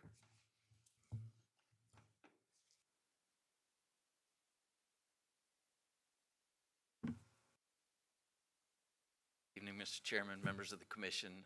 My name is Tim Trant, office at 4801 Courthouse Street, attorney with Kaufman and Knowles here in James City County. It's my privilege to be here on behalf of the applicant tonight. I'll briefly introduce the applicant team. University Square Association, or Associates, is the owner of the property. I believe they do have a representative here tonight, Mr. Jerry Bowman, who you may hear from later. My client, Robinson Liebler Development Group, here tonight on behalf of Robinson Liebler is Mr. John Liebler. And then last but certainly not least is Land Tech Resources and Mr. Chase Grock, who's the engineering consultant on the team, and Mr. John Harrison with Hopkey and Harrison Associates is our architectural consultant, who wasn't able to be here with us tonight. But hopefully between us we can answer any questions you may have. I'll skip through some of this. I know you all know where the site is, and Ms. Jacora did a great job of orienting you to the project, so I won't be redundant and take time to go through it all. Just know that these things are here if we need to refer to them to answer questions. Sorry. So to the meat of the presentation, our humble submission on the value of the project is that it brings some certainty to this mixed-use development, this mixed-use node that is anchored by the Williamsburg Crossing Shopping Center. The proposed use is quiet and low traffic generating. It's retail in character. The special use permit, which is, I think, a vestige of really antiquated self-storage design. I think originally special use permits are, as you know, typically reserved for uses that have pretty unique or intense impacts that they may be all right in an area, but they need some special scrutiny. And that never hurts, of course. But I think that was really applied to the self-storage facility use when they were sort of a different era of self-storage with roll-up doors and low-rise facilities. Now, as you see with this project, they look more like office buildings and retail shops, and are less intrusive than some of their former designs that included outdoor storage and chain link fencing and some of the things we've heard about and think about when we think of the worst of that lot. So, but to the benefit of the county and the community, it's still a specially permitted use, and so we're here tonight to beg your blessing on it. And the advantage of that is it gives the county and residents in the area greater certainty about how that site develops with a specially permitted use over a by right use. There are a number of by right commercial uses that could be developed on that property, which are likely to have more significant impacts, particularly with stormwater and traffic. And this is just a listing of some of the other by right uses, office and retail type uses, and their trip generation from the Institute of Traffic Engineers manual per 1,000 square feet. As you can see, self-storage is by far the lightest of that list, at 2.5 trips per 1,000 square feet, which is probably an overestimate. In any event, briefly, to continue on about the project, this is a new use to this node, to this commercial node. It's not redundant of other uses already in the commercial node, in the Williamsburg Crossing Shopping Center Promenade node. It would be new. It helped round out the mix of business uses and can be seen by some as an amenity to have storage that close and convenient to residents and some of the of that area. The applicant's market analysis, for what it's worth, shows that self-storage demand is very high in this area and growing, which is why they're interested in making this investment. Just a little bit about the building, and while it is large in size and consumes both of the parcels, we believe and feel quite comfortable in asserting that it will serve as a light and noise buffer to 199. The light and noise on 199 it's a major highway. We all travel it. It's intense, and this will provide some buffer to the residential area for that light and noise and material buffer. It was designed, and hopefully it's reflected in the elevations that are in your packet that Mr. Harrison did, to present sort of a village retail streetscape that was complementary to the promenade. And just a word about that, unique with this project is that John Liebler and Derek Robertson are both born and raised in the county. Grew up here, still live here, have lots of family here, are in the commercial real estate business, have extensive commercial real estate investments here. They have to drive by this facility every day. And in fact, one of the owner's aunts lives in the Promenade community. So they normally, my job is sales, right? And so I'm often pushing my developers to do things they don't want to do to enhance the character and quality of the project, to earn approval, zoning approval. In this case, that was not the case with John and Derek. They really went with Mr. Harrison and had him really double down on the quality of the architecture. It wasn't, forced. They said, look, this is something we're going to drive by every day. My aunt lives in the community. I want to make sure that I can look her in the eye and tell her this is, this will do no harm. This will uplift the character of the area. And, the beauty's in the eye of the beholder, and you all may be a different judge of that, but that was our design intent, and that's what we believe is reflected in the elevations. This high quality architecture that will not just complement but uplift the character of the area. And to some of the questions, what we committed to doing, as in sort of an extension and of the design guidelines, or in lieu of the design guidelines, just to give you a very specific picture of what would happen. and what we'd be bound, the project would be bound to look like. So we have, in addition to the conditions that Ms. Jakora mentioned, we have specifically proffered consistency with the elevations that were submitted. So those drawings that you see are intended to be what the building will actually look like. We will be judged by that when we seek a building permit. And it does, for some of you that were interested in lighting, it does include renderings of the proposed street lighting, which is sort of the lamp style street lighting that would have to meet the conditions that Ms. Jakora mentioned about downward directed. So moving on. These are those perspectives and elevations, as you can see, the street lighting indicated there with the street trees. There was a question about the access to the building, and I'll prospectively address that. So I'll scroll back up to, so maybe this is going to be the better site. So the shopping center is in this vicinity here. This is the vet clinic along 199. That's the closest and adjacent business to the proposed one.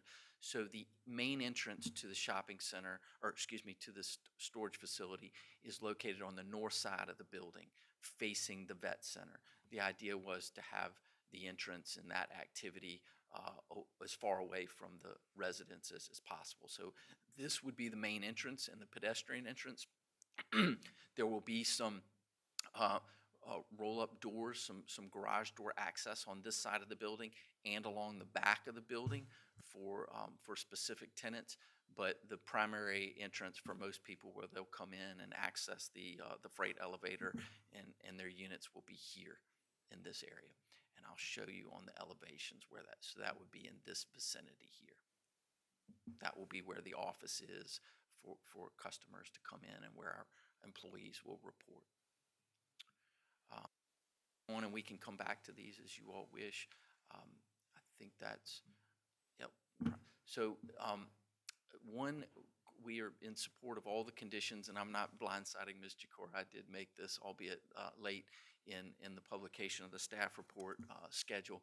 But we had one request that we would ask the commission's indulgence, if you will. So there is a prohibition in condition 2, which we generally support, against outside storage and displays and whatnot. But as is common among these businesses, it is industry standard that you typically maintain a truck that is a one-box truck or moving truck that is available for residents to rent, or customers, excuse me, to rent in order to move their stuff in or out. We would like to be able to maintain one truck on the site for that purpose, only one, and we would have it be parked in the rear of the site, in the parking spaces along the rear between the building and 199, so it wouldn't be visible to the passersby in the Promenade community. Before I get into the project benefits, we did have a community meeting with the Promenade residents, a lovely group of folks. I think actually a couple of meetings. My clients went back and met again. And judging by their attendance tonight, I'm gathering that we did not address all their concerns, and I'm sorry about that. But we did attempt to, and hopefully we did make a good faith effort. And one of the things that the Promenade community was concerned about, and there were a number, was the traffic through their neighborhood. And as we suggested, the traffic associated with the proposed use would be light and lighter than a lot of other potential users, by right users of the project. And the applicant has been investigating and working to try to establish signage at this location. So to orient you, sorry, they will come in, most customers will come in off Kingsway, take Queens Path behind the shopping center by the Riverside building, and then probably would need to turn left in this vicinity to, to come to our site. And the concern is that they would continue into the Promenade community. So our goal and effort is to sign extensively in this area, to seek the approvals to put signage in this area that would direct our employees and customers through the shopping center to Kingsland Court and then into our site, so that they don't enter into the Promenade community proper. And also to work with navigation apps to try to get them, as I know a number of people do from time, number of businesses do, to try to get them to direct the traffic in the navigation apps that way. That was one issue. Some residents expressed concern about construction and the noise and impacts associated with construction activity, and that's real and that will happen. Our humble submission on that is that there are 2 out parcels now, and they would be likely to develop if we did not proceed with our project independently. So it would be 2 different construction periods that would go on likely at different times as those 2 out parcels developed. With the self-storage facility and the style of construction, it would go much quicker and it would all be done at once. And the resulting impact, the resulting condition, as I mentioned, would be a uniform facade that would shield light and noise from 199. And then last, but certainly not least, was the concern about stormwater. And as Ms. Jakura mentioned, we have committed to either treating all of our stormwater on site through underground storage facilities, both quantity and quality, or we would have to make significant upgrades to the pond offsite at the Riverside facility to be able to utilize that, and that we agree with the commitment not to purchase credits, offsite credits to handle and to satisfy quality regulations. And I'm pleased to report that I know for some of you there was a supplemental interest or an additional interest that we incorporate into our stormwater plan a specific special stormwater criteria, ones in particular that deal with designing the stormwater management facilities to accommodate more runoff than the regulations would otherwise require. The applicant is willing to make that commitment, consistent with what I believe the county did at its facility recently, which was to incorporate one of those SSC criteria into its design plan to be determined by the applicant at the site plan stage. And I think those specific criteria, correct me if I'm wrong, are 11, 12, and 13. So we would commit, consistent with the county's commitment on its building, to incorporate one of those, among others probably, but certainly one of those 3 in achieving our stormwater compliance. And with that, I was hoping to use up less of my time, but forgive me for being long-winded, and I'm happy to answer any questions that you have. Will there be time constraints on construction, the time of the day? Good question, Mr. Haldeman, and the answer is I don't know. I suspect the county's noise ordinance may have some implications there. We have not proposed any and haven't discussed any, but outside of what would normally apply, I don't know, is the truth of it. Frank? This is a follow-up. On your condition 12, you specify the use of the MCO3A. And what I'm hearing is you've not made a decision on whether or not it will be on-site or in fact conveyed to the MCO3A. So what is the language that you're proposing for condition 12 to be compatible with what you've just told me? So I was not proposing any change to condition 12.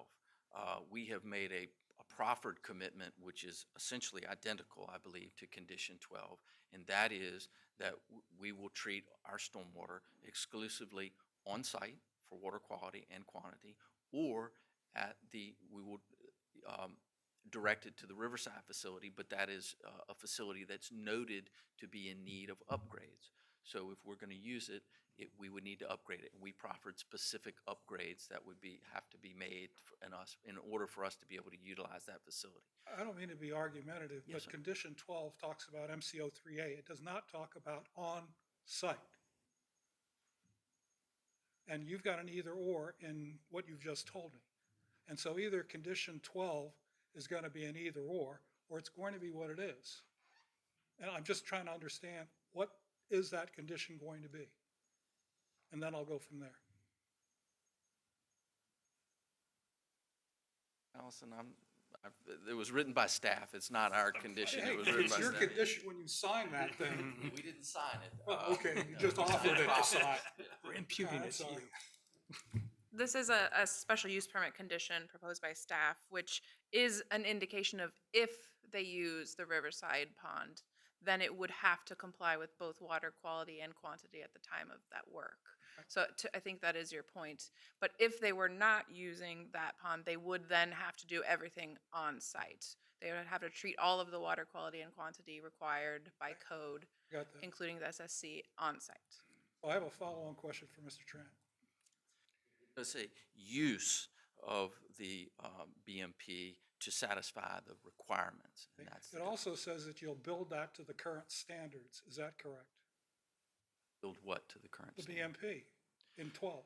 The BMP is built, so what we would be doing is retrofitting it. To the current standards. Yes, sir. Okay. That is correct. And those current standards, as you well know, which is why we put the SCs 11, 12, and 13, do not account for climate change and the increase in rainfall. And so you're going to build or modify that, or whether it's on site or here, to a set of standards that are inadequate to with the stormwater that we're going to see. Is that correct? Well, Mr. Chase is going to come up here. yeah. And it's better to have him. No, he's not going to come up quite Okay. yet, but he can have a seat. Oh, But that's fine with me. the answer is that you are correct. That what this condition requires and what our proffers require are only, and what's in front of you today only requires that we would upgrade them to satisfy the current regulations. Okay. I have, however, in response to your advocacy and the applicant's agreement, made at the podium a commitment to implement into our site plan design for management of stormwater, the compliance with one of, consistent with the county's commitment on its facilities, one of the three special stormwater criteria that you mentioned. Right, and I'm only asking for that to be added to the condition. Yes, sir. And that, So yes. you're agreeable to do that? Yes, sir, we are. Whether it's SEC 11, 12, or 13, to be determined by your engineering staff. Correct. Okay. That is our commitment. I'm sorry for not making that more clear, but that is our commitment to add it to have that be a part of the conditions that would be adopted tonight. So we'll come up with some language for 12 then. Okay, thank you. I don't know that it would be 12. I think it would be a separate condition altogether, because 12, as you pointed out. Whatever it only- is, you need to propose it, and we'll go from there, okay? Sure.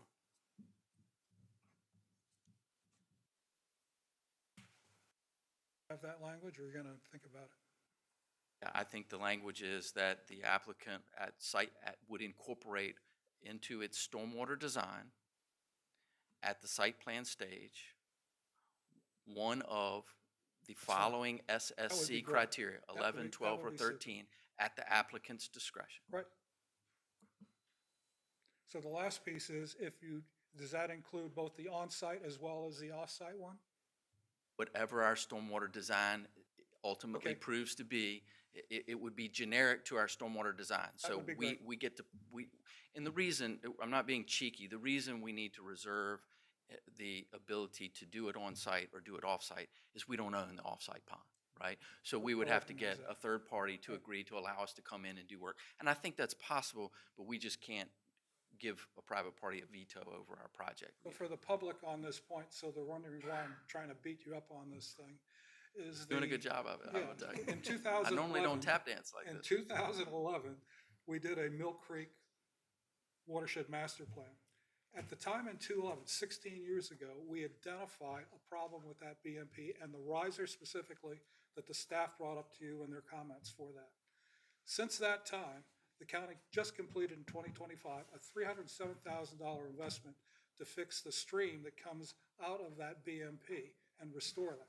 And so my interest in this thing is to make sure that that $300,000 plus dollars that the county invested in that is protected by making sure that the outfall coming from that BMP meets the rainfall that we know it's going to occur and not a standard that's out of date before you even build it. And that's my point about this thing. Thank you. I'm sorry for attempting to steal your thunder. Oh, I just want to make sure we're Take clear it that on I'm the going to chin. stop beating you up. No, take it on the chin. No, all Right. good. Yeah, that is our, we understand. And I apologize for not articulating it more clearly.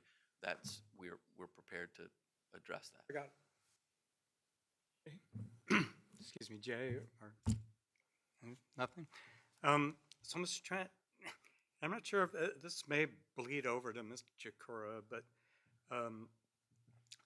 when I'm listening to the presentation about the facade and blending in with the like adjoining neighborhood, that piece of the concept, I guess one thing that strikes me, and maybe you can just clear it up, but quickly for me, is the idea that it shows two different addresses, right? 5299, 5303.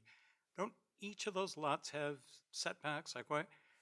Like I tend to think neighborhood, maybe if there were two smaller structures with berms around both of them and green space, it would have a different impact on the promenade than a structure that spans both at once. I mean, do we just dissolve the idea that those are two lots? Or why is there no setback down the center of that? So they are two lots, but it is at the landowner's discretion, which we aspire to be, to agree, as Ms. Jakora mentioned, that one of the conditions would require to vacate that internal lot line. So most developers are seeking to create parcels, right? The more parcels you have, the more you have to sell. Typically, the higher your return. And with multiple parcels come, as I mentioned earlier, multiple impacts, different uses, different hours of operations, different construction periods, and things of that nature. Yes, you are absolutely correct that the vacation of that property line, while I extolled a lot of the virtues of that, which would be to one use, lower in intensity, both in traffic, a full visual block of Route 199, light and noise. You are correct that if this were to develop by right without the vacation of that lot line, that there would likely be two individual buildings on the property. And I can scroll back to the concept plan that would show that. Maybe we'll go here. So you would likely have one building on this site and one building on this site, and there would be the setback, as you mentioned in that scenario. There would be an open vista setback that would be in between the two buildings. What that would look like is hard to guess, but yes. And I guess my question, or the understanding I'm trying to reach, and it might be right in the staff report in front of me, but that's just something, if I buy two lots, I on my own can dissolve that line between them. That doesn't require the county or anyone to say there's setbacks there. I feel like we're giving something up. Yeah, well, I guess it's all in your perspective. I would humbly and respectfully submit that the creation of parcels is more often than not what the community is wary of, because as you create parcels, you create more opportunities for development and different intensities and impacts. And so those setbacks are designed in perpetuity then to protect those uses from one another. Right? If you are, as the landowner is in this case, proposing to forfeit that opportunity to develop those two parcels, to sell them separately and develop them separately, which is what most people want to do and where most of the impacts are on which most of the impacts are focused, and regulations are focused on those types of impacts. You want to vacate that property line and develop it as a single parcel, then you do avoid the compliance with those internal lot line setbacks. We would not, however, to be clear, be relieved from any other setbacks, front, side, and rear setbacks. So the only distinction would be setbacks around that internal lot line. And I would humbly submit that the treatment of the architecture on this project, which is reflected in these elevations, creating that sort of village-style retail design and the shielding of the community from light and noise from 199 more than offset and a unified construction in use and with a low-intensity business more than offset whatever compromise is made. I buy everything you're saying. Yes, sir. I think I'm just, and it's helpful to me. To me, there's something very different about two buildings surrounded by trees. This one gives me more of like the front of the pottery almost idea, where the facades are all different and changing, but it sort of never ends and becomes data center size. But I understand that. I had one other question too, and you just went over the picture, so I had to try to make you find it. But the overview, the actual picture, where I could see Riverside on the far left, there's a pond. Is that the BMP you're talking about? Are we saying go to the far left and work over there? We're gonna have to go down Okay. one. That's not it. That's not That's 308. not it either. I've got another slide that'll show it to you. It's I just, this because you one said here. Riverside, No, and you're right here. saying Riverside BMP. See where he's circling? Ah, That's this one 308. here. And Riverside is over there. So the whole thing drains down. so the trade-off is because we understand there's real need to fix this other one, right? No, they have to figure out where they're gonna put the stormwater. And I don't care if That's they put seems it like on a long site or way for the wherever, water to they've go. gotta treat it. And so the question is how do you treat it? And so I'm just looking for that commitment. And of course, see that, if you go back to that picture on 308, when you circle that streak, right below there is where we just did the stream restoration, $307,000 coming right out of it. So, Mr. Rogers, the only thing I would offer, and it's a matter of perspective, but in response to your comment, while this facade does continue across the frontage of the property, it's not broken up by a property line and a setback. It also results in very little, if any, traffic sort of extending down that direction too, right? There are no entrances along this facility that would be directly across the street from Promenade residences. So there are trade-offs, presumably, that offset that condition in a Really favorable helpful way. for me. Thank Yes. you. Are there other questions for Mr. Trant? Thank you, Mr. Trant. Mrs. Dennis, do I go right to these speakers? Yes. All right, we have a couple of people who have asked to address us. The first one I've got is I'm assuming it's Mr. Jerry Bowman, unless it's Terry Bowman.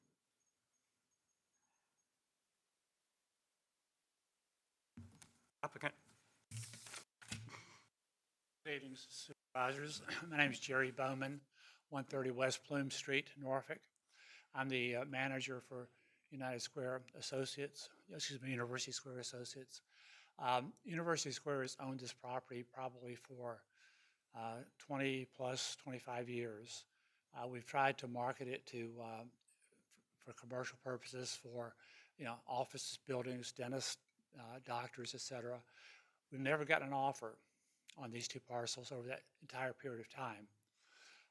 Approximately 3 or 4 years ago, at a meeting with some of the members of the then board of directors of the Promenade Condominium Association, and before I make my comment on that, I fully appreciate the rights of these people to make their comments and their opposition if that is in fact the case. But we actually ask those members who are in attendance what kind of use they would like to see for that commercial property there.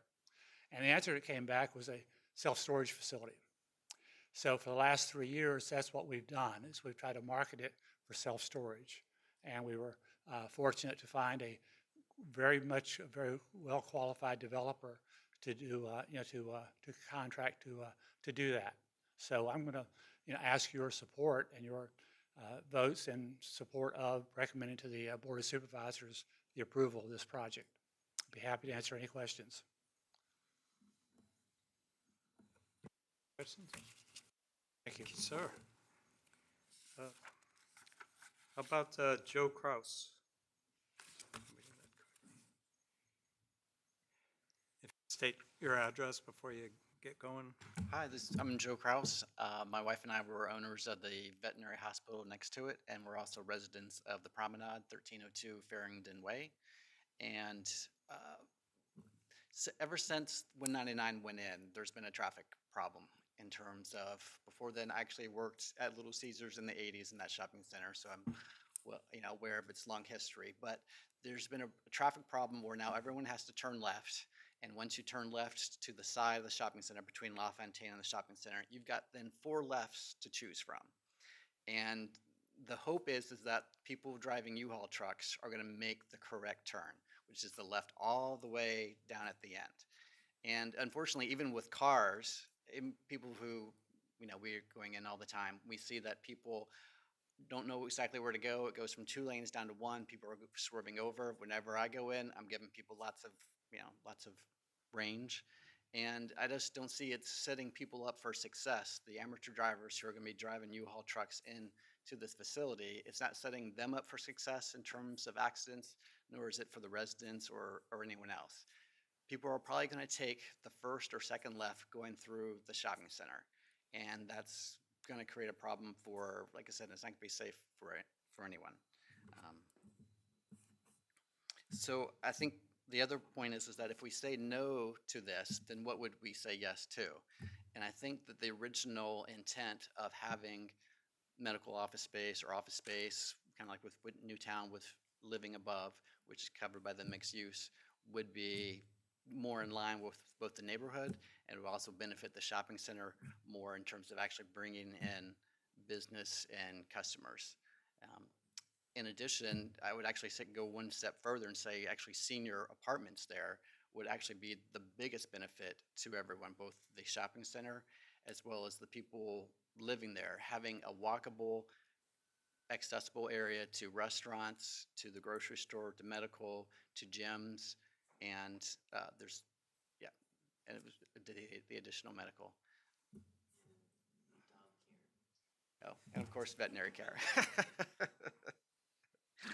So, and I know that that's maybe not the easiest path, that would also require changes, but I think it's actually a very unique location. And in fact, right now at the Promenade, the first levels of the Promenade are highly desirable for people who either have family, we know people who've had their parents at the first level, or just people who aren't able to, do stairs. So I think it would be a much better use case for that, and I would urge that. So for competition for the site, I understand there may not have been formal offers on the site, but we certainly inquired about it a few years ago, but we did not do a formal offer on it. But if there's concern about it would never be used, I would say that shouldn't be a consideration. Do you have any questions for me? Much. About Mr. Stephen Townsend.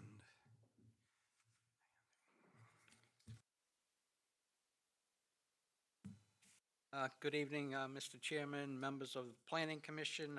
My name is Stephen Townsend. I reside at 303 Promenade Lane. I am an owner and reside at the Promenade Adjournment Tyler community. Also serve as president of the board of directors. Before I begin, if I could enter into the record a copy of my comments, if that's acceptable. If I could.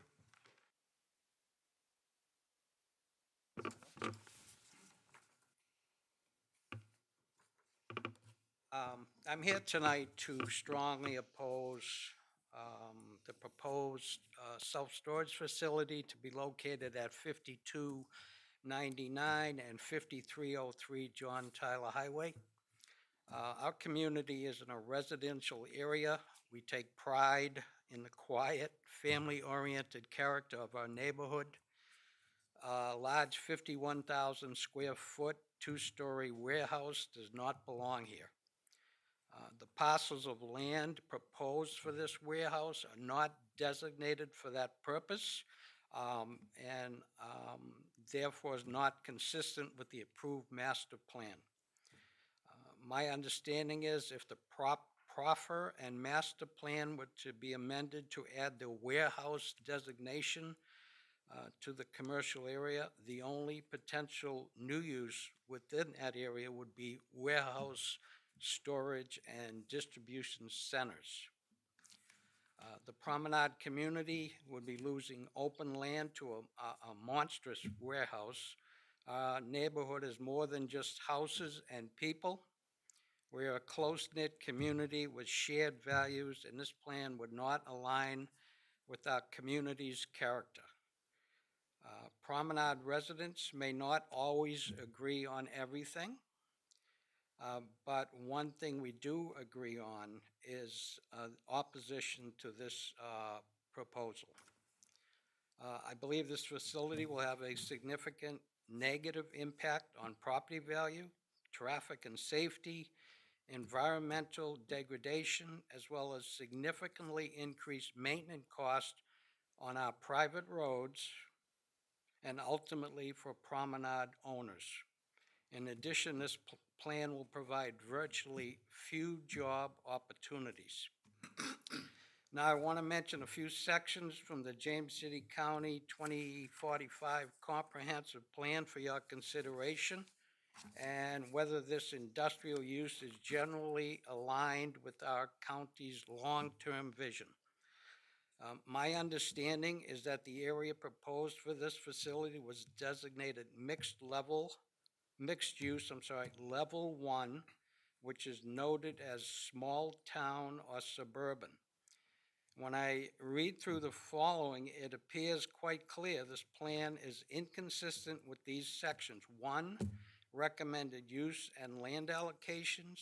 2, recommended density and intensity. And 3, general language. And those sections can be found on pages 332 and 333 of the comprehensive plan. Also, as noted in the specific mixed-use area description on page 332, each development should be designed as a complete community to foster pedestrian access to a wide range of employment, residential, recreational, civic, and service opportunities. In addition, compatibility with surrounding context is paramount, and land use should be aligned accordingly. This plan does not fit that model. Next, I want to highlight 2 of the 2045 Comprehensive Plan character goals. First is Goal 3, to preserve and enhance neighborhood and community appearance. The next, Goal 5, preserve existing vegetation as possible and appropriate during development. This plan does not achieve those goals. I want to reference an online petition that was signed by over 150 families and business owners in the area who are firmly opposed to this plan. This can be viewed online as indicated on my handout entered into the record. Finally, I urge the Commission to prioritize the needs, safety, and vision of the residents who reside here. Please deny this application and protect the future of our neighborhood and lifestyle. Thank you for allowing me the time to speak tonight. Sir.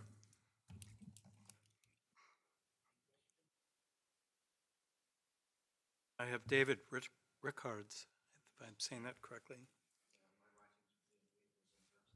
My name is David Richards. I'm one of the residents. I live at 1104 Monarch Court, and I strongly oppose this as well. My street is actually one of the ones that's most obvious one to go along to get into this facility.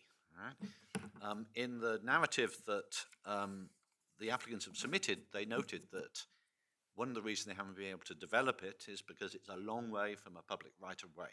Right?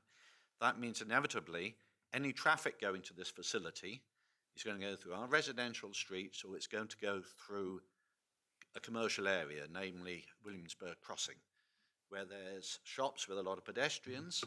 There's a Brewster's ice cream shop where children, young adults spill over into the pavement. I mean, it's a dangerous situation. Mr. Trent showed numbers for the amount of traffic that's going to be there. And I think he quoted 2.5 journeys per 1,000 square foot. This facility is a 50,000 foot footprint, but it's a 100,000 foot facility. There's clearly quite a lot of traffic that's associated with that. And the traffic is not merely going to be people in private cars, it's going to be U-Hauls, and I've driven these things, I'm not very good at driving them, and it's going to be big moving trucks. The other thing I want to emphasize is, I don't know if you want to call it aesthetics or the nature of the community, but there was a design guideline that was approved by, I guess, by the Planning Commission and submitted by Franciscus Holmes back in 2016. And they had a very different view of what this community should be.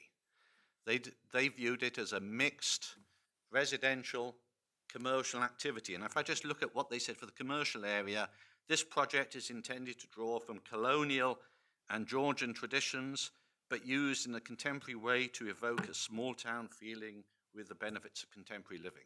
I don't see that a large storage area, which as you've already noted, is just one large, I mean, if you're in the community, it's one huge building, right? And, you know, as you said, you mentioned Williamsburg pottery. Nobody's going to think you're in Amsterdam if you look up at that, at those windows. And it's the same with this building.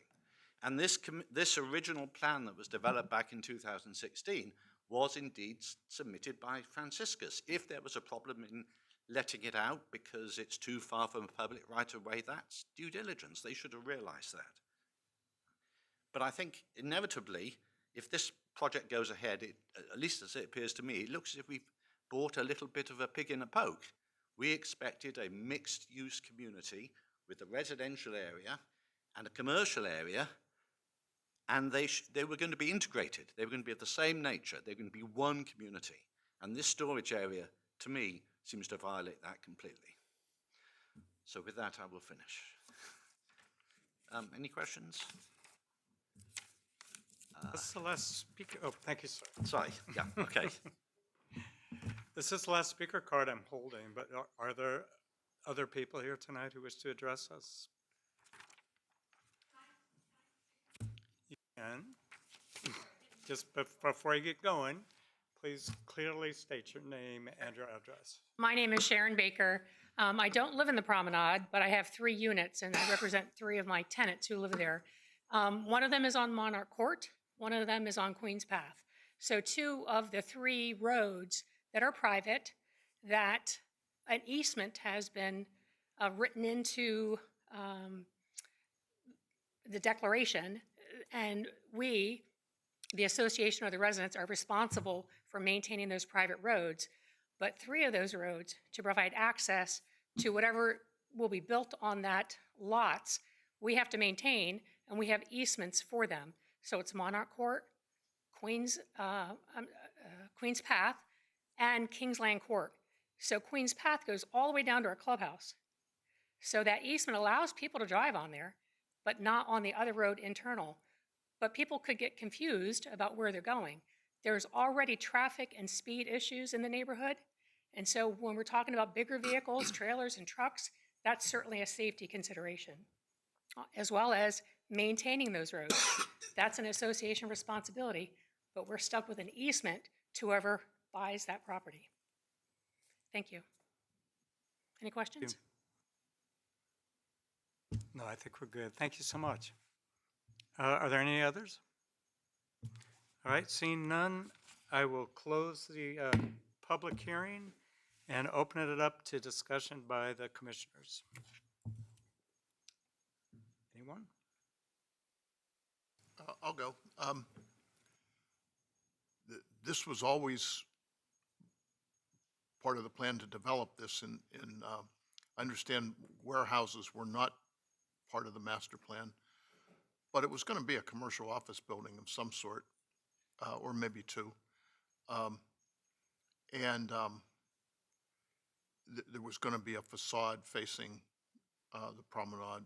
There was going to be traffic from it. There was going to be stormwater from it. And that was all part of the original vision or design of this project. I don't see how this is any different if, um, and in some respects, certainly traffic being one of them, I think it would be better. The point of the U-Hauls and so forth is a valid consideration. I hadn't thought of that until this evening, but the volume of traffic generated by this facility is going to be a good deal lower than a standard office building.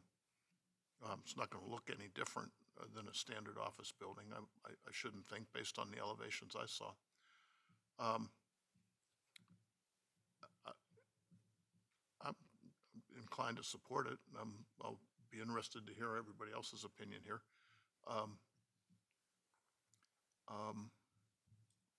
I'll philosophize just a little bit too. Share. I was at a planning commission meeting. I wasn't a planning commissioner, but I was a planning commission meeting 12 or 13 years ago when the Promenade was proposed. The Promenade development was proposed, and this whole room was filled with people from Winston Terrace who live right behind the Promenade, and they were very, very upset because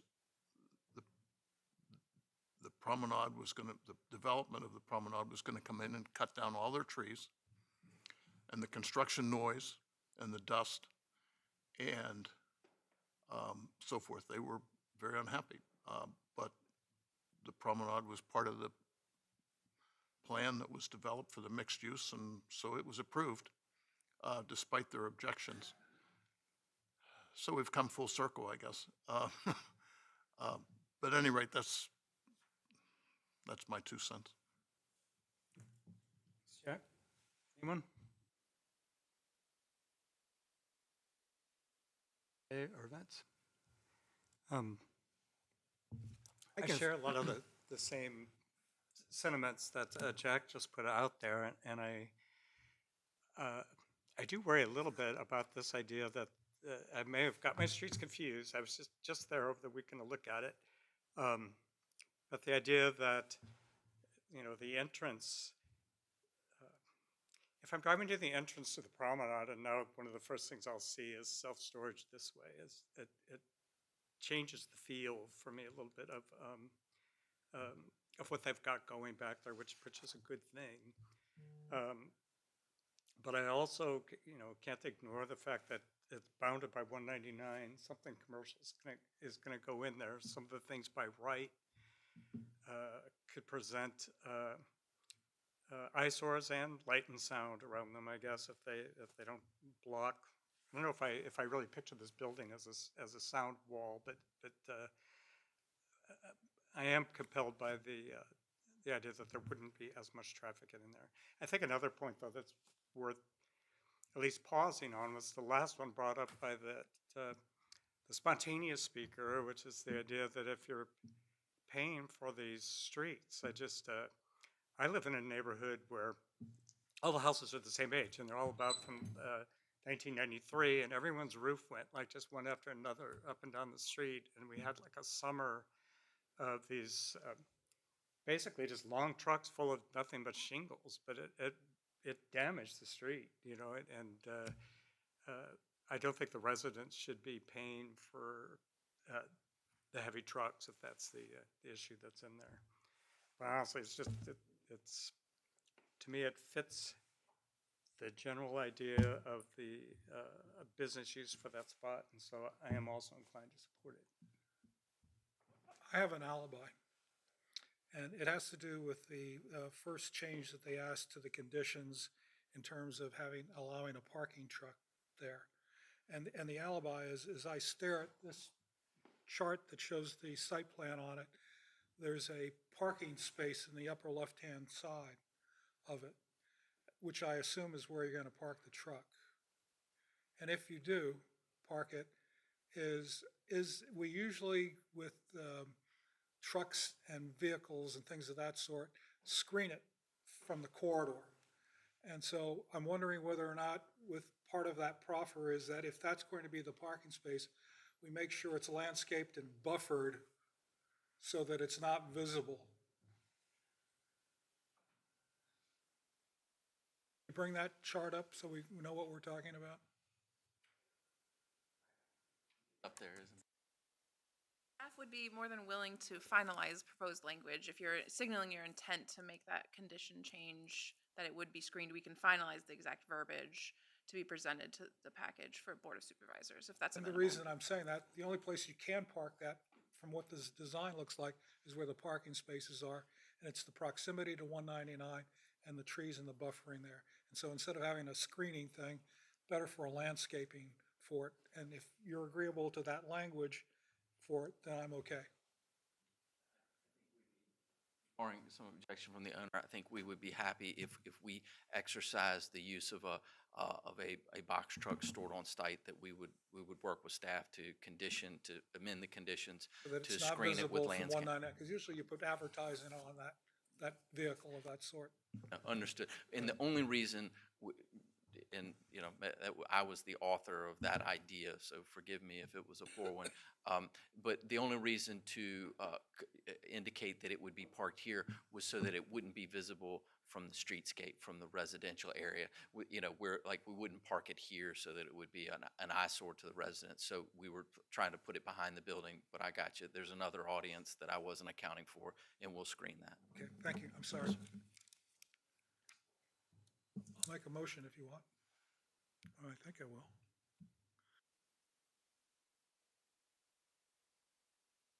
Sorry.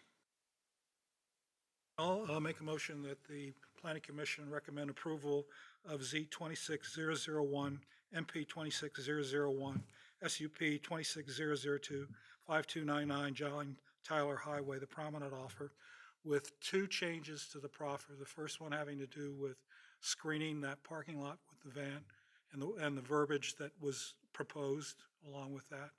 And then the second one is whether it's an addition to a modification of condition 12 or a separate one, that at the site design, whether it's on-site or off-site of MC3OA, that in either way, they would use one of the SSC conditions, either 11, 12, or 13.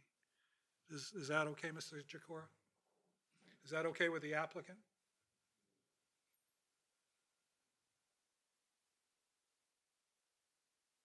While they're thinking that over, is everyone in agreement that all this can be done with one motion? Sounds like it's kind of a lot going on. Just one point of clarification, which Mr. Grog raised for me, that I want to make sure we're on the same page about, Mr. Polster. We are required by the base regulations to achieve 3 points of special stormwater criteria from the entire list, 1 through 13. And what all Mr. Grog wanted to make sure that, and I did not make this clear, was that our intent is that we will, in order to achieve, in achieving those 3 points, we will utilize at least one of those 3, one of 11, 12, or 13. But that will count towards our 3 points total. I understand the Okay, number of yes. land disturbances, and I also understand 11 is like 2 points as well as 12. And so I'm not asking you to do 11, 12, and 13, but one of them to attenuate the amount of rainfall. That's the issue. No, absolutely. To say it a different way, just in the abundance of caution and to make sure we're absolutely clear. So we have to achieve 3 points. We can, in order to get there, we have to use one of those 3, 11, 12, or 13. We can use more, but we have to use at least one. And that, if it's a 2-point criteria, that counts towards our base ordinance criteria. In other words, we don't have to go get 3 points from 1 through 10 and then do one of those 3. That's all. We just want to make sure. As you well know, the SSCs are voluntary. And so I'm not asking you to do 1 or 10. I'm asking you to focus on either 11, 12, or 13. And that's what I care about. So that's clear to me. Is it clear to you? Okay, good. I'll second that. Well, just so we don't end up having to do this again, though, did that motion as read include the Z-26 and the MP / pieces? Yes, I did say that. Plus, and the changes to the conditions. And changes and the conditions. Ms. Dennis, call the roll. We have a motion. I'm to so second. sorry. I didn't hear you call my name, so I apologize. It's a little late. Mr. Haldeman. Aye. Mr. Polster. Aye. Mr. Rogers. Aye. Mr. Everson. Aye. Mr. Pacero. Aye. Motion carries. Thank you all very much. Thank you. Thank you all for coming out. The next thing I've got is Planning Commission considerations. Are there any considerations or requests? I have one. Jay? Do we have a policy committee meeting on the 11th, next Thursday? I don't think we do. I don't think we've I was got under the impression we anything. had. Policy, we do? What's on? Oh, the landscape, thank you. Wow. That's right, next week. In my notes, we I have do. that you do. We do, thank you. Yeah, no, Okay. we've got changes to the It'll be at landscaping ordinance. 4 o'clock? 4 o'clock, Okay. And that's the 11th, Thursday. yes. That is the 11th. And 4 there's, o'clock. getting ahead of myself, there's also a DRC meeting scheduled on the 17th. But first, do we have a planning director's report? Unless you have questions on the report? Questions, Ms. Istenis? All right, Planning Commission discussion and request. BOS coverage for June is Jack. BOS coverage for July is myself, and I don't know what happens. I think there's no board meeting in July, is there? August, there's no meeting. No, so I think I have it in July. Yes. All right. All right, and August is free day, so enjoy it. We mentioned the DRC. Is there a motion to adjourn? Moved. Second. All right, all in favor? Aye. Opposed? Carried? Boom. Jack, Steve.